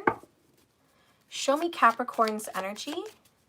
Sun, moon, or rising is fine, which rising is also ascendant. Jupiter, for those women out there looking for that husband or fiance, that deep connected other partner that you're going to live with and share children with. Okay, that's going to be your Jupiter. And Venus is just all the relationships. Okay, all the committed relationships. Mars would be a more sexual dynamic.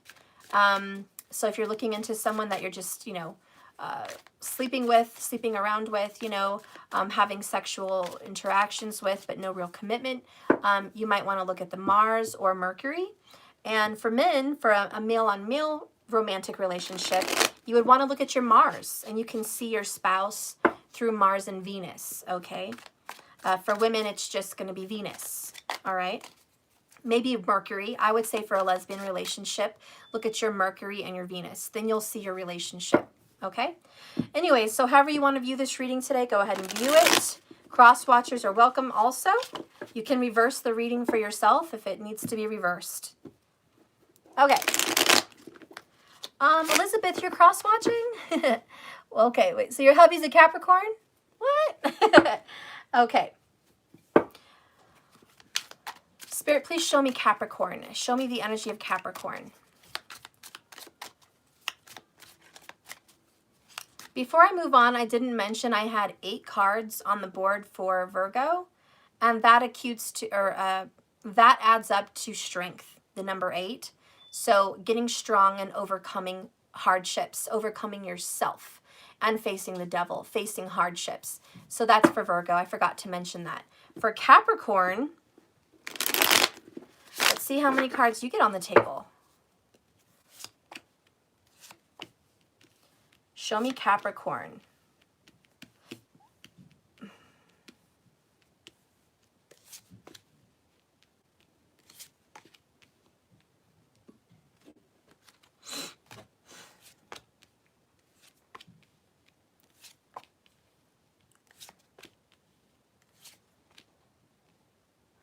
Okay, Cappy.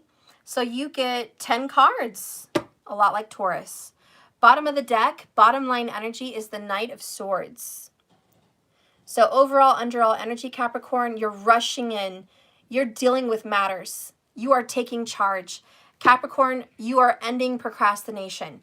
Whatever needs to get done, Capricorn is marking that shit off the list. Capricorn literally has a list and it's like check, check, check, check, check. You're getting shit done. And that's what's happening with Capricorn altogether. Capricorn, a lot of big stuff is going on in your sign. Jupiter is in your sign now, okay, right there at the beginning. And then you've got Saturn into your sign also, close to the beginning. Pluto is going to be coming in there, I'm pretty sure. And I believe Mercury's in there. So there's a lot going on. So I'm not sure how you're handling all this confusion, but there's a lot on your plate. You know, this is a time when you just want to get responsible, make sense of a mess so you can function. Whatever's been going on in your life was a wreck. It wasn't working, okay? It just wasn't working. Your diet sucked. It wasn't working. Your work sucked. It wasn't freaking working. Your relationships were sucking. They just are not working, okay? Whatever this is. Writing a book, you were trying and now you're ready to toss that shit out. It's just not working. You want to start fresh. This is a clean slate. Screw the past. I'm ready for the now. You are literally cleaning house. I think Capricorn could definitely be cleaning house. You have a little bipolar energy where you really want big things and you want to expand. So you're like, I want this, I want that, I want to grow, I want this, I want that. And then you have this restriction. But I got to downsize. So you go through this inflating and then you go through a deflating. So you're back and forth in this, I want to grow and then not grow. I want more, but then I need less. You're back and forth with this. So there is going to be some confusion. There is. But mostly it's just balancing the scales. Okay? That's what the confusion is. It's just, okay, a little of this, a little more of that, a little of this. You're rounding it out. Okay? You're making sense of something. Thank God. The cards that come up for you is the Ace of Cups. All right. It's beautiful. Beautiful, happy, romantic, playful, joyful, emotional new beginning. I think you feel really good that you got some shit out of your house. You might have kicked someone out of your house recently and said, they're gone. I don't want them here. It could be you got rid of something that was bothering you in the house. Maybe old furniture. Okay, old furniture, you know, bad memories, they're gone. It could be that you're just cleaning house and rearranging things to be happier, to feel more optimistic, and to be more spiritual. You might have gotten rid of an old belief system, like you were really religious. I can't talk today, seriously. You were really religious as of last year, but you're not anymore. Like you went from being super religious to, you know, I still have those beliefs, but I'm not doing it the way I was, and I don't really want to. I'm much happier, and I'm too busy to live my life the way I was before. Relationships also, you've grown up a lot. With this Ace of Cups, you have a newfound faith and belief on relationships. So the Ten of Pentacles is marriage and responsibility, families, legacy, last names, home ownership, vehicle ownership, taking responsibility of your household. And with the Ace of Cups, poof, you have a newfound happiness. So taking more responsibility. You may be newly married, Okay, because Ace of Chalices and the Ten of Pentacles is newly married. So there could be some Capricorns out there newly married or newly in a relationship, like newly moved in, you know. How do you say cohabitating? You know, you're sharing those bills and everything. So there could be that energy. But there's this newfound joy in relationships. And even if you aren't, you know, living with someone, you know, whether you are or you're not, you are falling back in love with someone, like all over again. You're like, wow, I really loved you then, but I really love who you are now. This is like your husband or wife cutting their hair and dyeing it, or getting a new body, you know, like, oh, wow, you work so hard on yourself, babe, and you look great. You know, there's this new appreciation. There's this new insight on, I need to bring more to the table.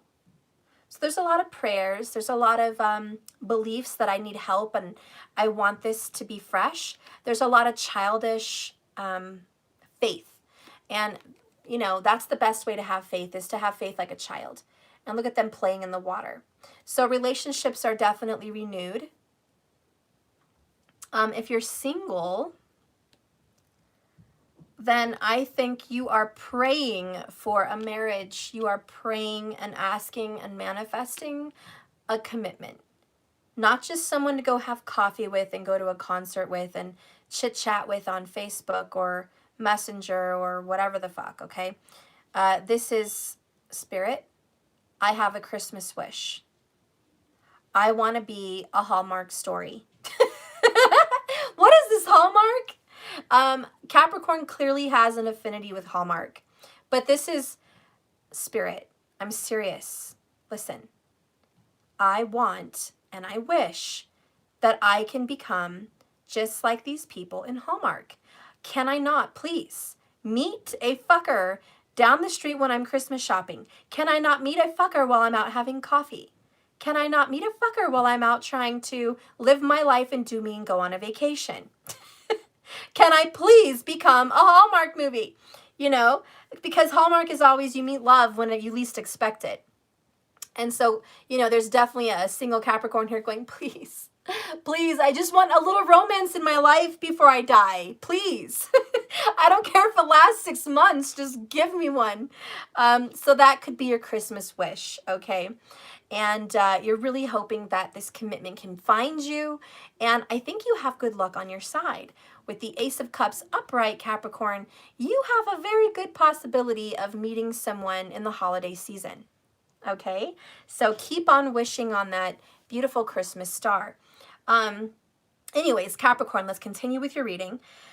We have the Two of Wands and the Chariot. This is going forward with what you want in life, being strong, and just, even if you're all bad by yourself, like, I've got this, honey. I've got control over myself, my beliefs.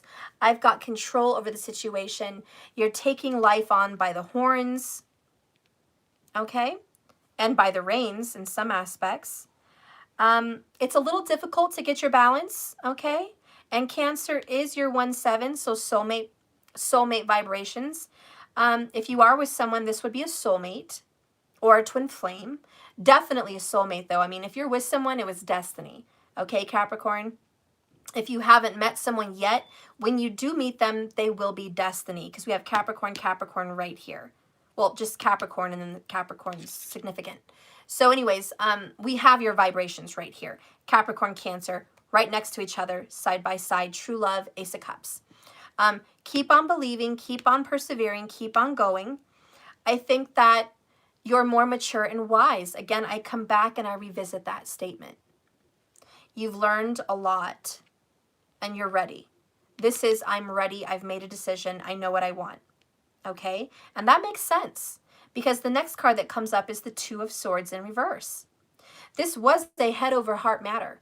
This was, I don't know what to do. What should I do? That's Two of Swords upright. Kind of being torn between two people, two ideas, two places, two feelings, two thought over heart. Like, what do I do here? But in reverse, it's, I've already made the decision. I was stuck on indecision, but I'm not. I made that shit. I made up my mind and I'm going forward. Temperance, I'm going to have patience.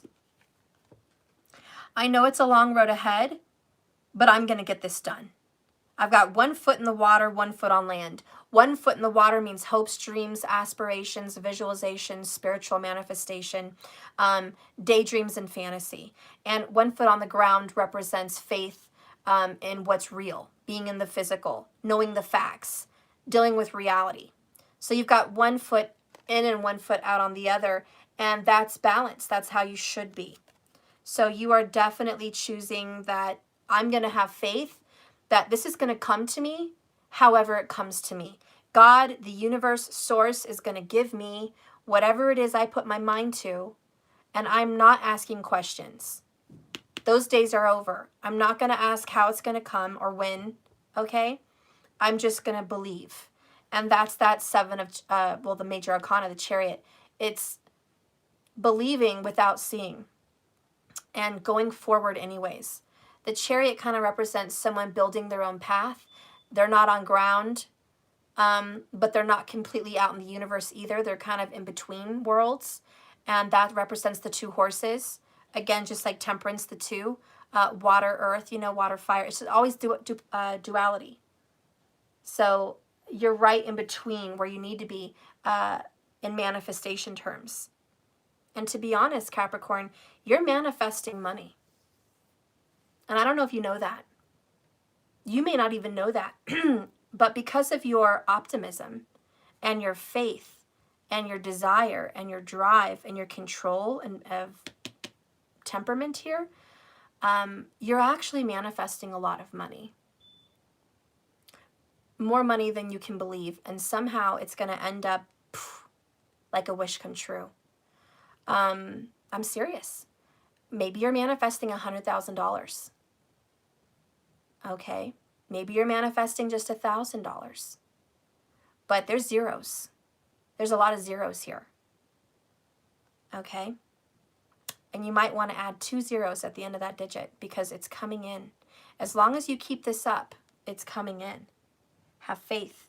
It's going to take a little time with Temperance, but it's coming in. Be diligent.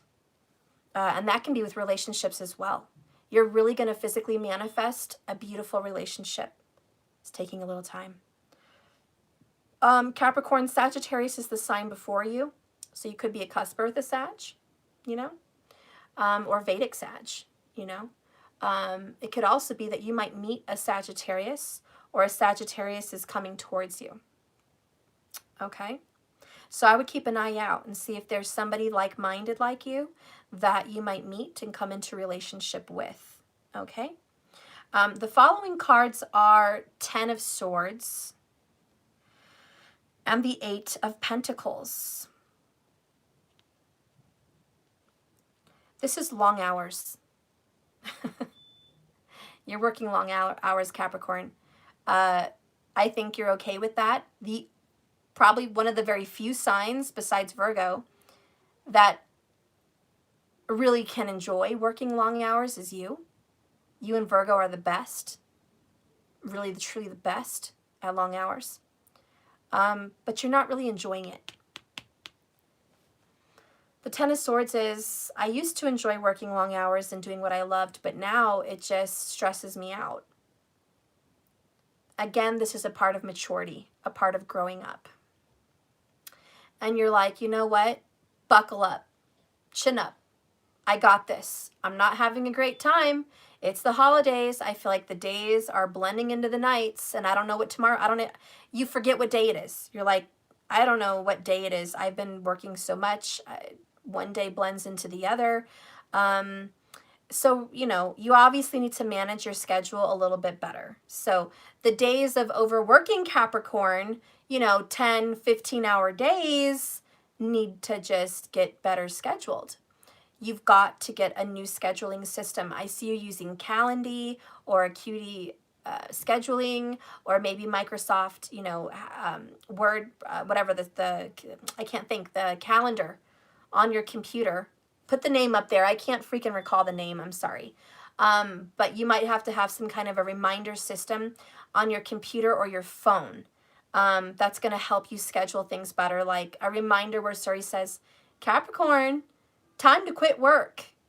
And you're like, but I got this contract. contract and I've got to get these pictures out and I have to finish this shit. And no, this calendar is going to be like, Capricorn, get the fuck off your phone and your computer and go spend time with your freaking family.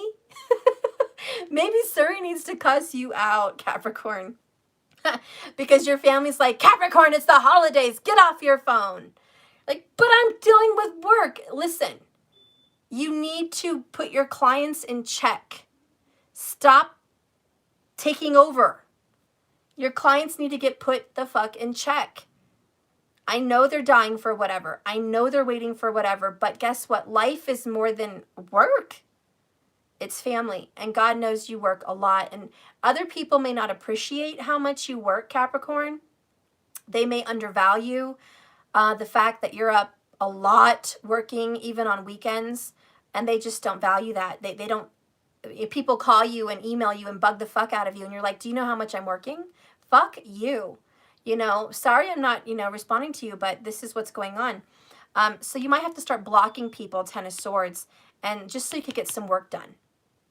Because you might be getting a lot of incoming calls or a lot of annoying emails. You're like, I really have to focus. Okay? I really have to focus. Okay? You have to put distractions away.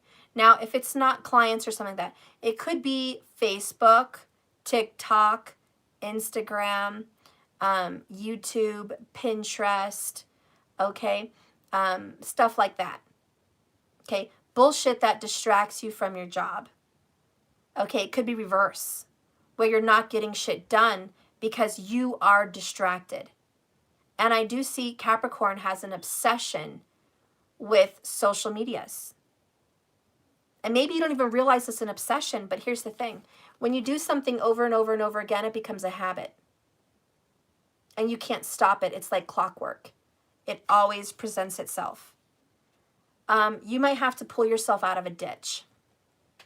By the way, it takes 21 days to pull yourself out of a bad habit. That's it, just 21 days. Mark your calendar. Here we go again, Capricorn on the calendar. Mark it, 21 days. If you want to break a bad habit, it starts today. You physically have to withdraw. And there's going to be some anxiety, and there's going to be some stress, and there's going to be some difficulties, maybe even some cold sweats. Definitely anxiety, though, about stopping a bad habit, whether it's smoking, overeating, over social mediaing, overworking, whatever have you, Capricorn. It's time to break that habit. 10 of Swords, 8 of Pentacles. You bet your ass this means break a habit. Break it. It's bad. Bad news. So 21 days is all you need, and you will stop this cycle that is causing you some issues and making life a little bit harder. Okay? Whatever that is for you, you'll know what it is. The next card here, Sag again, 8 of Wands. Fast-moving information.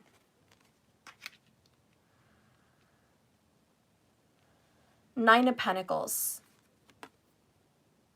Virgo comes in again. Virgo. Capricorn, Cancer, Sag. Yeah, those are the signs. Anyway, sorry, mental thing. So you're going to be working very hard and very diligent to do self-improvement. Capricorn is redoing themselves. Woo! I love it. I just got happy. I just envisioned you. I envisioned you, Capricorn. Because Jupiter and Saturn are with you, it's like both your arms are strong. And I envisioned Hercules with both his hands out, both his arms out, flexing. And I just see Capricorn redoing themselves. Oh my God, it's so good. It's so good. Money, good. Beautiful. Physical looks, beautiful. You're going to look so good when you're done with this self-improvement. Your work, your career, your business, aces. It's going to look so beautiful. I do feel, especially for career here for Capricorn, redoing a website, redoing some kind of a business, making it aesthetically pleasing. New business cards, you're going to love it, love it, love it. Capricorn loves new business cards. I see that coming up. A new look for you. I feel like for Christmas, you might get a jacket, a scarf, and some sunglasses. I feel like that's going to make you feel like a new you, okay? You're going to feel brand new. I also feel you might be getting a new pair of shoes, so some kind of boots, okay? Some flashy ones. You're going to look beautiful. You're going to look handsome. You're going to look awesome. Capricorn is hot. Yes, on fire. I love you, Capricorn. Go get it. Go get it. So Capricorn is out, all right? They are redoing shit. They have the courage. They have what it takes. They have the grind mentality. They are going to focus and knock out karmic cycles. They are going to kick its little annoying karmic ass. They are forever going to be changed from this Jupiter-Saturn transit. Forever changed. Your life is so much more improved. You're going to mature. It's like going from a level 5 to a level 10. And that's this big transformation, just big. Get out there, love. I would love to see transformation pictures. I wish we could do that on YouTube. I don't know. But at least get transformation pictures for yourself. I really suggest highly a journal. And that's what I'm picking up on here, a journal. So please go get one leather bound, is what I'm hearing, and put pictures of yourself. Get a printer, print out a picture when you started your journal, and then journal every day, just little moments, just thoughts, changes, things that you've done, at least for the 21 days, right? And then take a picture of yourself transformed. You're going to be like, damn, look at all I did, look what I accomplished, major transformation. So, you know, that's really what I'm feeling for you. Love is going to come in for you, this Knight of Swords. You're going to attract an air sign. Air signs love intelligence. Air signs love financial stability. Woo! Does an air sign love financial stability? Okay. Air signs love to have that piece of candy next to them. They really do. And so you're going to catch the eye of an air sign. And believe me, that's a very big compliment. Because air signs value several things. One, not synchronicity. I can't think of the word. Symmetry. They adore people that are balanced. Their face, their eyebrows are nicely manicured. Their hands, their hair, their vehicles clean and well taken care of. Air signs value cleanliness, organization, and good looks. Okay, all air signs value that shit. So it's a very big compliment that an air sign's like, so, Capricorn, I'm coming over. Yeah, because I want you a lot. Ace of Wands. I want you a lot. So the air sign's like, I'm coming in fast. I'm going to catch this Capricorn before anyone else catches this Capricorn. So air signs love it. Gemini, Libra, Aquarius, you're going to get into a relationship with this person. Okay? They love that shit. And it could be Vedic. Check their Vedic. So however that works for you. Okay? Cancer, Scorpio, Pisces. It could be that in Vedic. I'm sorry, in tropical, and then be an air sign in Vedic. Hope I didn't confuse the fuck out of you just now. But anyways, that could be a thing. So call them in, honey. They're coming in fast. Let's go ahead and get a look into this Eight of Wands. I want to know what's coming in, what's going out. I want to know about this self-love with the Nine of Denarii, Nine of Pentacles. Show me this. Okay. True colors, and that's why I love you. So don't be afraid. Just let them show your true colors. Okay, so obviously you guys love True Colors, the 80s song. Not the remix by Tiffany, all you little young babies out there. I'm talking the 80s song True Colors from, what's her name with the blonde hair and the funny hair? What was her name? She also did that Goonies song. Yeah, Cyndi Lauper. Yeah, I had some youngster tell me it was Tiffany. I'm like, no. It was Cyndi Lauper. It wasn't no Tiffany. Cyndi Lauper. She made that song. She wrote that fucking song. Anyway, so you might have a connection with Cyndi Lauper or the 80s. But True Colors is coming out for Capricorn. And this is your true self. Whatever's been showing whatever for the last 10 years, that's not you. That was baby Capricorn. This is daddy, mommy, grown Capricorn coming to the table. Your true Capricorn colors are coming. Oh, that could be what it is. Your Saturn return could be your first Saturn return, your second Saturn return. I don't know how old you are. Okay. First, obviously, you're younger. You're 36. Or, you know, your second Saturn return. You're much older than that. But let me tell you, Saturn return is maturity. So that's what's going on. You're learning to be a true Capricorn because Saturn is in its own sign and you're mature. So this is going to be for a lot of people. Okay. Anyways, the other cards that came out for this self-improvement and a lot of, you know, communication coming in for you from the universe is strategy. So this is beautiful because, well, for one, I think you might even get a chessboard for Christmas, or somebody's going to have chess set up in their house over the holidays and you're going to play chess. Like there's going to be a sign that if this is your reading, Capricorn, chess is going to be a sign. Okay, that's going to be like a clue. This is me. This is my reading. It's just a clue. So that's going to resonate. But also it talks about strategy, knowing the next move and the next move. A novice player would know the next 3 moves. Okay, an intermediate player may know the next 6 moves. All right, and an expert player would know like the next 10, 12 moves. So whatever level you are, Capricorn, you'll know. But you're strategizing at the very least the next 3 moves. So I think Capricorn is making, Capricorn is probably making plans for the next 3 years. So you've got this nice strategy that you're going to make a specific amount of money, or you're going to make goals for yourself. Maybe it's just goals. Over the next 3 years, it could be traveling goals. We got a lot of Saggy here. Movement, planes. This is a plane. This is a plane. Capricorn is definitely making plans to take a trip overseas or just somewhere very far. Business may also take you internationally. So I see somebody maybe doing business in Paris. Maybe somebody doing business in New York, business definitely maybe in Dubai, something like that's coming up, possibly India. Australia could definitely be a prominent place.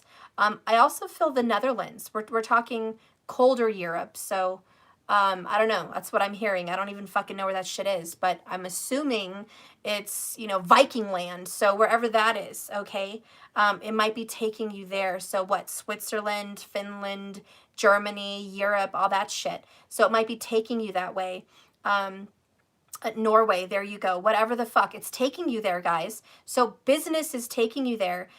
So there's going to be travel for work or seminars, could be training. A lot of good possibilities are coming up for you. So expect it. It's so good for you. I'm so happy, Capricorn. And that's because Jupiter, who loves travel, is going into your sign. You know, Jupiter rules Pisces and Sagittarius.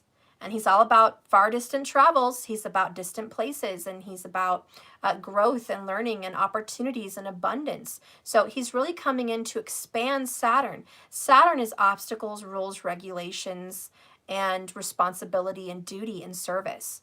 So we're going to have to use a little bit of both. And that's when travel comes up for work. So I definitely think you're going to be traveling for work, Capricorn. This is beautiful for you. Embrace it. But mostly the transformation is here. The next card here is trust. Trust and believe this goodness is coming for you. More than anything right now, you're going to need optimism. Because your Lord, Saturn, is going to make you feel very stressed and worried and fearful. Saturn can be fear and turmoil, headaches, 10 of Swords. So a lot of you guys want to stress about work and worry, but Jupiter's like, no, have faith. There's so much more to life. There's so much more in the universe. Don't just be in that state of a mind, you know, believe in miracles, have faith, be optimistic. So that's really coming in. The next one is forever love. Whoever you're with or whoever you're going to meet, oh my God, I know you're going to meet someone good. Definitely an air sign. Whoever you're with or you're going to meet, honey, it's forever. You're going to grow old with that person. Congratulations. You're going to grow old. You found the person that you're going to be with for the rest of your days. So that's something to look forward to. And damn it, you're lucky. You're freaking lucky. Enjoy it. Congratulations. Love each other forever. And grow together and appreciate each other, that you have a partner for life. Okay? So that's what's going to be happening. If it's not love for you that's coming in, then whatever business you're getting into, which I think it's self. Did I forget to mention? Capricorn, if you're single, I see a self-owned business. You're going to run your own business. Yes, you are. And don't tell yourself different. Make a strategy. This is the turnaround. You're going to own your own business. Okay? But if you already own your own business, or you're going to, this is going to be a forever business. You're going to do what you love, and you're going to do it till you're old. Okay? This business is going to take you in for the long haul. All right? You're going to really know what commitment is to work in business when you have your own. Okay? So that's what you're meant for. All right, so let's go ahead and get an oracle for love. Oop, okay. The oracle for love is blessed. Bottom of the deck, which is a blessing, a star, a wish come true, fulfillment, and just a big ol' I love you, Capricorn, from the universe. I love ya. Fucking love ya. And who wouldn't love you? Jupiter and Saturn are together in Capricorn. You got the two biggest, baddest boys in the universe in your sign. Not to mention the sun is about to go into your sign in a couple months. And they're still going to be there. So you're going to have Sun, Jupiter, Saturn. These are the heavyweights. These are the big hitters. These are the, I mean, this is insane. Insane. Woo! Capricorn's getting it. Capricorn's getting some. And you don't even have the nodes messing with you. Like, the nodes are not fucking with you anymore. So it's like, damn, Capricorn really got it going on. Okay. Damn, everyone wishes they could be a Capricorn. This is the year of the Capricorn. This is the year of the Capricorn. Straight up. Anyways, the message for love, okay, that's helping you. And helping you grow in your relationship or your future relationship is building blocks. I love it. The number 28. And Capricorn loves building blocks. I can't talk. Building blocks. So this relationship that you have is growing. It's maturing. It's beautifying. More and more good is going to be revealed to you in this beautiful relationship, which is definitely going to lead to marriage. Okay, if you're already in one, it's leading there, or you're there and it's getting better. And if you're single, you're not going to be single for long. Okay, let's read the number 28, which, by the way, goes to the number 10, which is your house and a new beginning. So just saying. Okay, 28. Strong foundations, because your love is a beautiful work in progress. Wow. Wow. Love it. The crowd goes wild. I mean, everyone wants to be Capricorn right now. We're all jealous. We all want to be Capricorn for this reading. Maybe I'm a Capricorn today. I'm a Capricorn today. Yes, I am. I'm going to go ahead and take my tropical Capricorn rising and just go with that shit. Because this is my reading today. My fucking reading. No, I'm just kidding. But seriously, whether you follow tropical or Vedic, this can apply. So in a relationship, Capricorn, when you see this card, know that you are attracting new relationships into your freaking life. And you are also solidifying, which is 10 of Pentacles, the relationships you already have, by building them on the foundations of honesty, humility, clear communication, a genuine desire to know one another, and mutual support, trust, and love. Capricorn, you are moving towards the laying groundwork for a relationship with a firm footing that will ensure, woo, this is it, it can withstand a lifetime, and that this relationship can withstand any storm. I mean, this is too good to be true. Long-standing relationships are also repaired in this card and strengthened. You and your spouse or other person are stronger, wiser, and more powerful together than apart. Damn, goosebumps. Go get it, Capricorn. Go get it. Stronger together, you and your teammate, forever love. See, it fell on it exactly. Exactly. Man. And, you know, if you're single and you're hoping for love, this is going to come in, Capricorn. Okay? And if this is about work, honey, this is a beautiful growth in your prosperity. Beautiful. And it's long-lasting. It's not short-lived. This is a long-lasting success, well-deserved for the sign of Capricorn. In the prosperity message for you, Capricorn, you have everything you need to turn iron into gold, which, by the way, hello, iron into gold.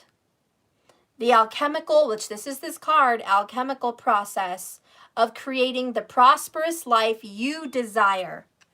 The Fix-It angel is here. Now is the time, Capricorn, to build the strong foundation you already laid for prosperity. Keep in mind that these building blocks are imbued with the sparkling energy of your intentions. Intentions. Trust.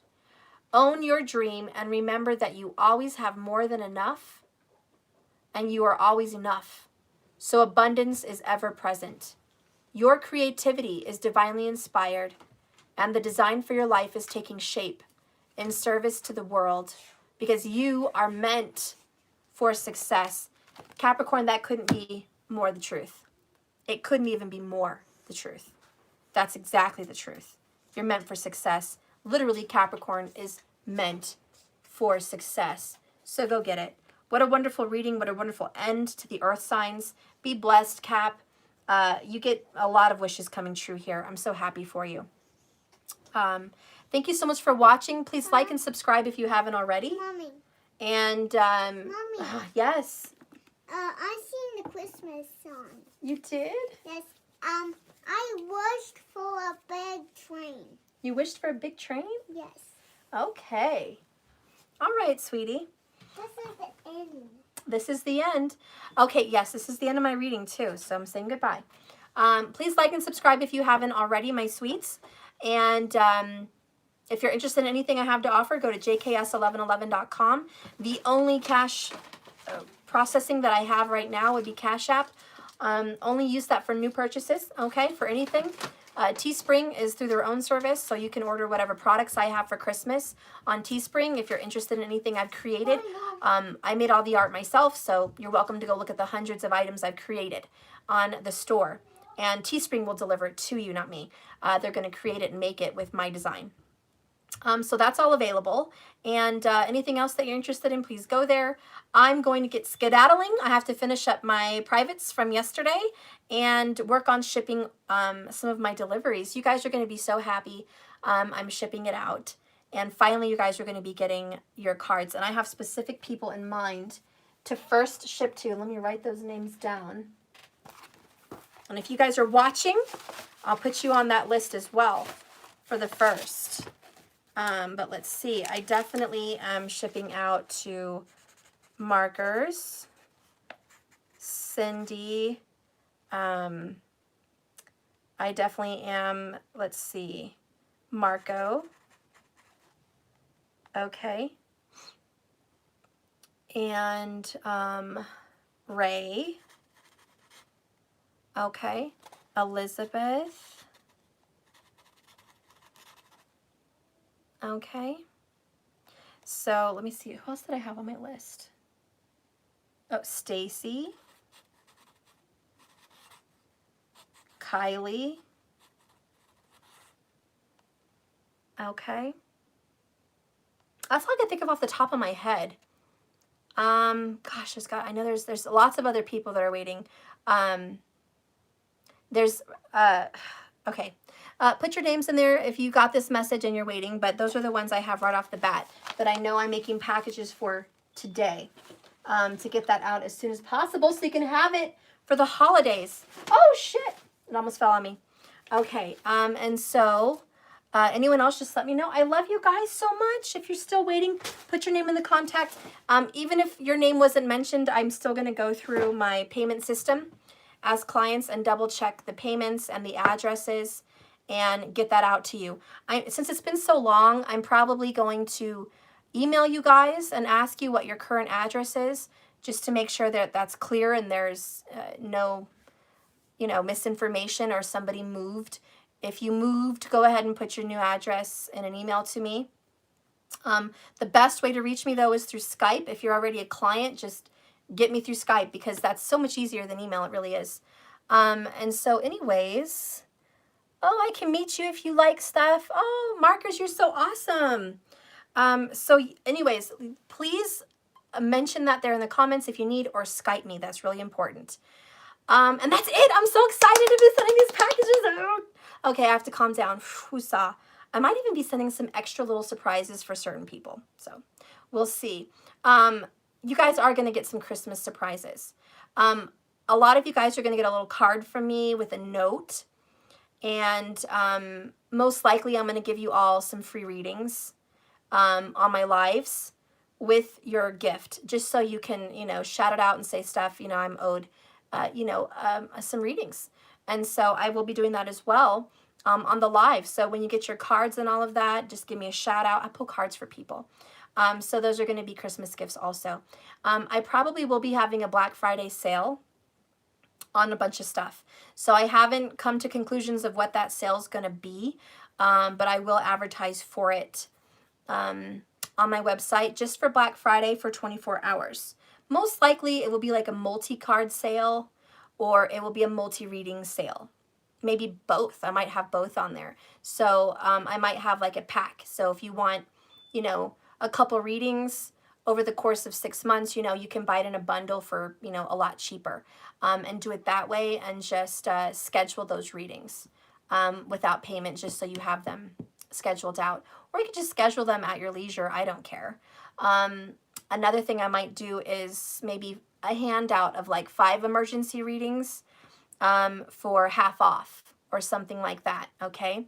So I might do that for some of you guys. Just Black Friday emergency, special. It's not going to be an ongoing Christmas thing. It's just going to be a special that's coming up. So keep that in mind if you guys are Christmas shopping or anything like that is going on. Stocking stuffers, things like that. You can always go to JKS. I have Twin Flame Teespring items that I created myself. Twin Flame messages on mugs and t-shirts and bags and pillows and blankets and towels and all that shit. I have soulmates. I have all the zodiac sign apparels going on in there also. So all the 12 zodiacs are in there. I should do an Ophiuchus. I haven't done that one. I should. I didn't involve him last time when I created all my stuff. But anyways, all that's there. And all my JKS stuff is there. I have a pillow that I also may do like a special with. I don't know, but I just got this. I don't really need it. I don't know. I could just give it away. Might do a giveaway. Whoops. So you see, it's my little pillow. It says JKS 1111 Tarot. And in the back, I have Love is a Journey, Not a Destination. Just keep swimming. 1111. Isn't that cute? So I love fun little things like that. So I've got a lot of cool items on Teespring. I also got this mug. I might do a giveaway. We'll see. My little JKS mug. It's plain, it's simple, but it is. I may just keep it. I don't know. But I've got all these cool things on Teespring, and I have them as cheap as they can be. So those are all available for you if you're interested. Anyways, I love you guys. Thank you, Earth signs, for being here. Be well. Remember, love is a journey, not a destination. So just keep swimming and be happy. It's a beautiful day. I love you guys. I'll see you tomorrow. Bye, everybody. Thank you, moderators. Thank you. Will I be doing cards for the class? Doing the cards for the class. Oh, yeah, definitely. Definitely. Infinite. Bye. Hey, Markers. Okay. So here's the deal though. You might have to get them later. I contacted the card company and the ship out date is far too much to be received in time, meaning they're looking at 12 to 14 weeks. And I didn't order them because the order was going to be about $800, and I didn't want to pay that and it not be here in time. So my plan is to just do the class. We'll have regular tarot. If you need a tarot deck, I can definitely gift you one that I have, if that's a must. But they're taking too long. So not for every single person in the class. I only had that special for like a week when I was doing a sign up for the class. So not everybody's getting that special. Keep that in mind. And I know who they are. But we're going to have to work together on that one. And I'll gift you one of mine if need be. And anything else that you might need for the class. I also may be doing an Amazon special for the tarot class. So if anyone needs some cards, I may be able to do like a wish list kind of thing on there and see what we can get for our class and have it shipped out to your house faster. So we don't have to wait for the card making company. But we're going to come up with something. Okay, so get creative with me. Contact me on Skype. Shoot me some ideas. What do you need? What do you like? We're going to get all prepared. Either way, you're 100% taken care of. And I'm super excited for the class. I will send printouts to your email. So I'm going to be having some printouts. If you can get a printer and print them somewhere for the class, I would want you to do that. So that way you have some follow-up notes and some sheets to help you remember what's going on with each class. So it's going to be kind of like a syllabus. I'm going to send you a syllabus in your email. We're going to talk about specific subjects day 1, and then, you know, class number 2, class number 3, and then you're going to have some homework there. You're going to have some spreads so you can learn how to read different spreads and what they mean, and all of those other notes that you might need. So you're going to have some nice printouts. It's going to be really cool. And I'm so excited for this class. I almost wanted to do astrology with the class. And I'm like, Jesus, Stephanie, you're biting off more than you could chew. Blame Rahu for that one. I really wanted to do like all kinds of shit. But I realized I'm going to have to do an astrology class separate. That's too much information. It's just too much. Too much. So we're going to focus on the tarot cards. I am going to tell you the zodiac signs and planets and nakshatras for each card. So you guys are going to be able to tell regardless. But we are definitely going to have an astrology class coming up in 2021. I know it. And you're going to see astrology through my eyes. I'm much more hip when it comes to astrology. I have a lot more I throw into it. I'm a breaker of boundaries. I love to get all the old information from my teachers, my gurus. But I like to add shit too. I'm a believer that the universe is expanding. It's always expanding. And astrology is always growing and expanding. We have to add to it and keep up with the dates. We can't just stay stuck in the past. We have to keep moving. So I'm going to bring the past with us, but I'm also going to add in my new discoveries with astrology. And we are going to look into Ophiuchus as well with my astrology class, because I really want to get into that. That's a whole new sign, and not a lot of people are doing it. But I've been studying it, and I have furthermore to study on him before I get that ready. But I'm so excited. We're going to talk about, you know, the different signs, how they look physically, how they think, how they feel, what are their karmas, you know, how to meet your spouse astrologically, what are the signs, that's going to be fun, how to read your birth chart, of course, duh, right, how to read your person's birth chart. We're going to look at how to see your first spouse, your second spouse, and so on, if you have multiple, and seeing how that works out. We're going to talk about little predictions that you can see.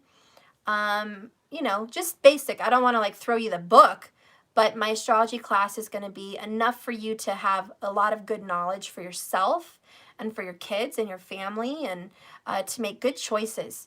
I believe astrology helps people make good choices. Don't you? That's why I follow it. It helps you know yourself also. My favorite part about astrology is getting to know yourself, because the universe is inside you. And if you want to know how you can manifest things, well, look at the universe inside you. How does the universe work with you? And then you can work with it. It's a mirroring. We have to know ourselves, you know? And I always have that debate with people. One of my good friends, too, was like, oh, I don't know if I believe in astrology. That's a bunch of hokum. He says, you know, I don't believe in forecasts and I don't believe in horoscopes. You don't have to believe in horoscopes because, here's my theory on that, it's too general.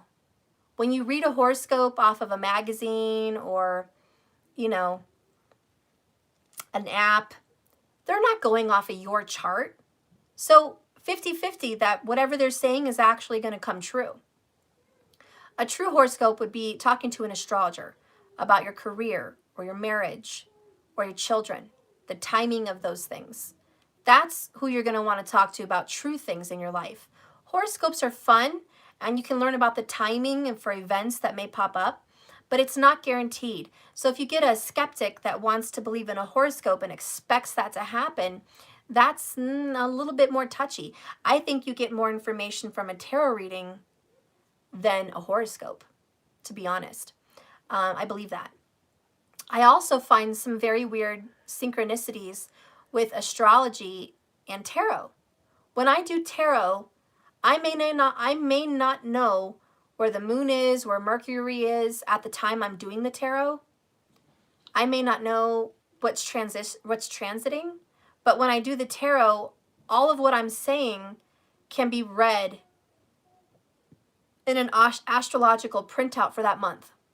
Like I see it, I'm like, wow, it talks about relationships that came out in my tarot. It talks about career stuff that came out in my tarot. It talks about travel that came out in my tarot for that sign. So tarot is a sister to astrology. Tarot is astrology's sister. And really the people that can read astrology and read tarot are one and the same. The only difference is people that can read astrology better are going to be air signs. It's because it's a science. And so Geminis, Libras, Aquariuses are going to understand astrology probably a lot easier than any other sign. The only other comparable sign that would understand astrology would be water signs. And that's because they want to go deep. But when it comes to memory retention, water signs struggle a lot more than air signs. But anyways, so I like them both. And tarot I love because tarot is more hands-on, it's more direct, it's a different way of reading energy. It's being a psychic. You kind of have to be a psychic to read tarot. You have to interpret feelings. You have to get messages from the other side.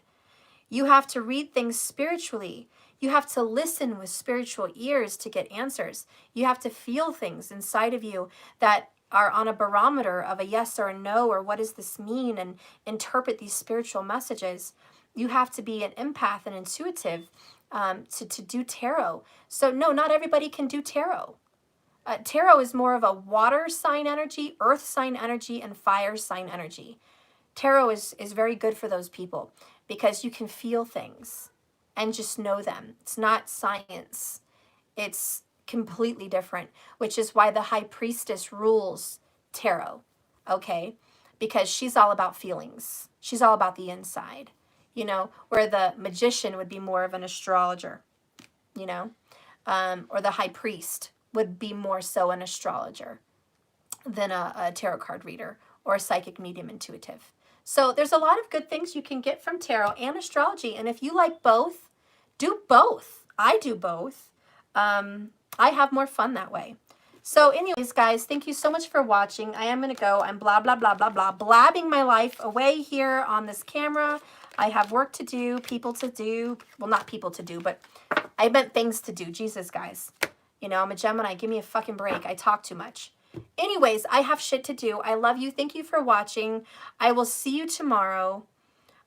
Message me anything you want down there in the comments, okay? And I'll get to you as soon as I can. Lots of love. Hugs and kisses, love and light. Bye, guys. Thank you so much, moderators. I love you guys. I'll see you later. Bye. Get a hold of me on Skype, Steph. Okay, markers, I will do right after this. Love you.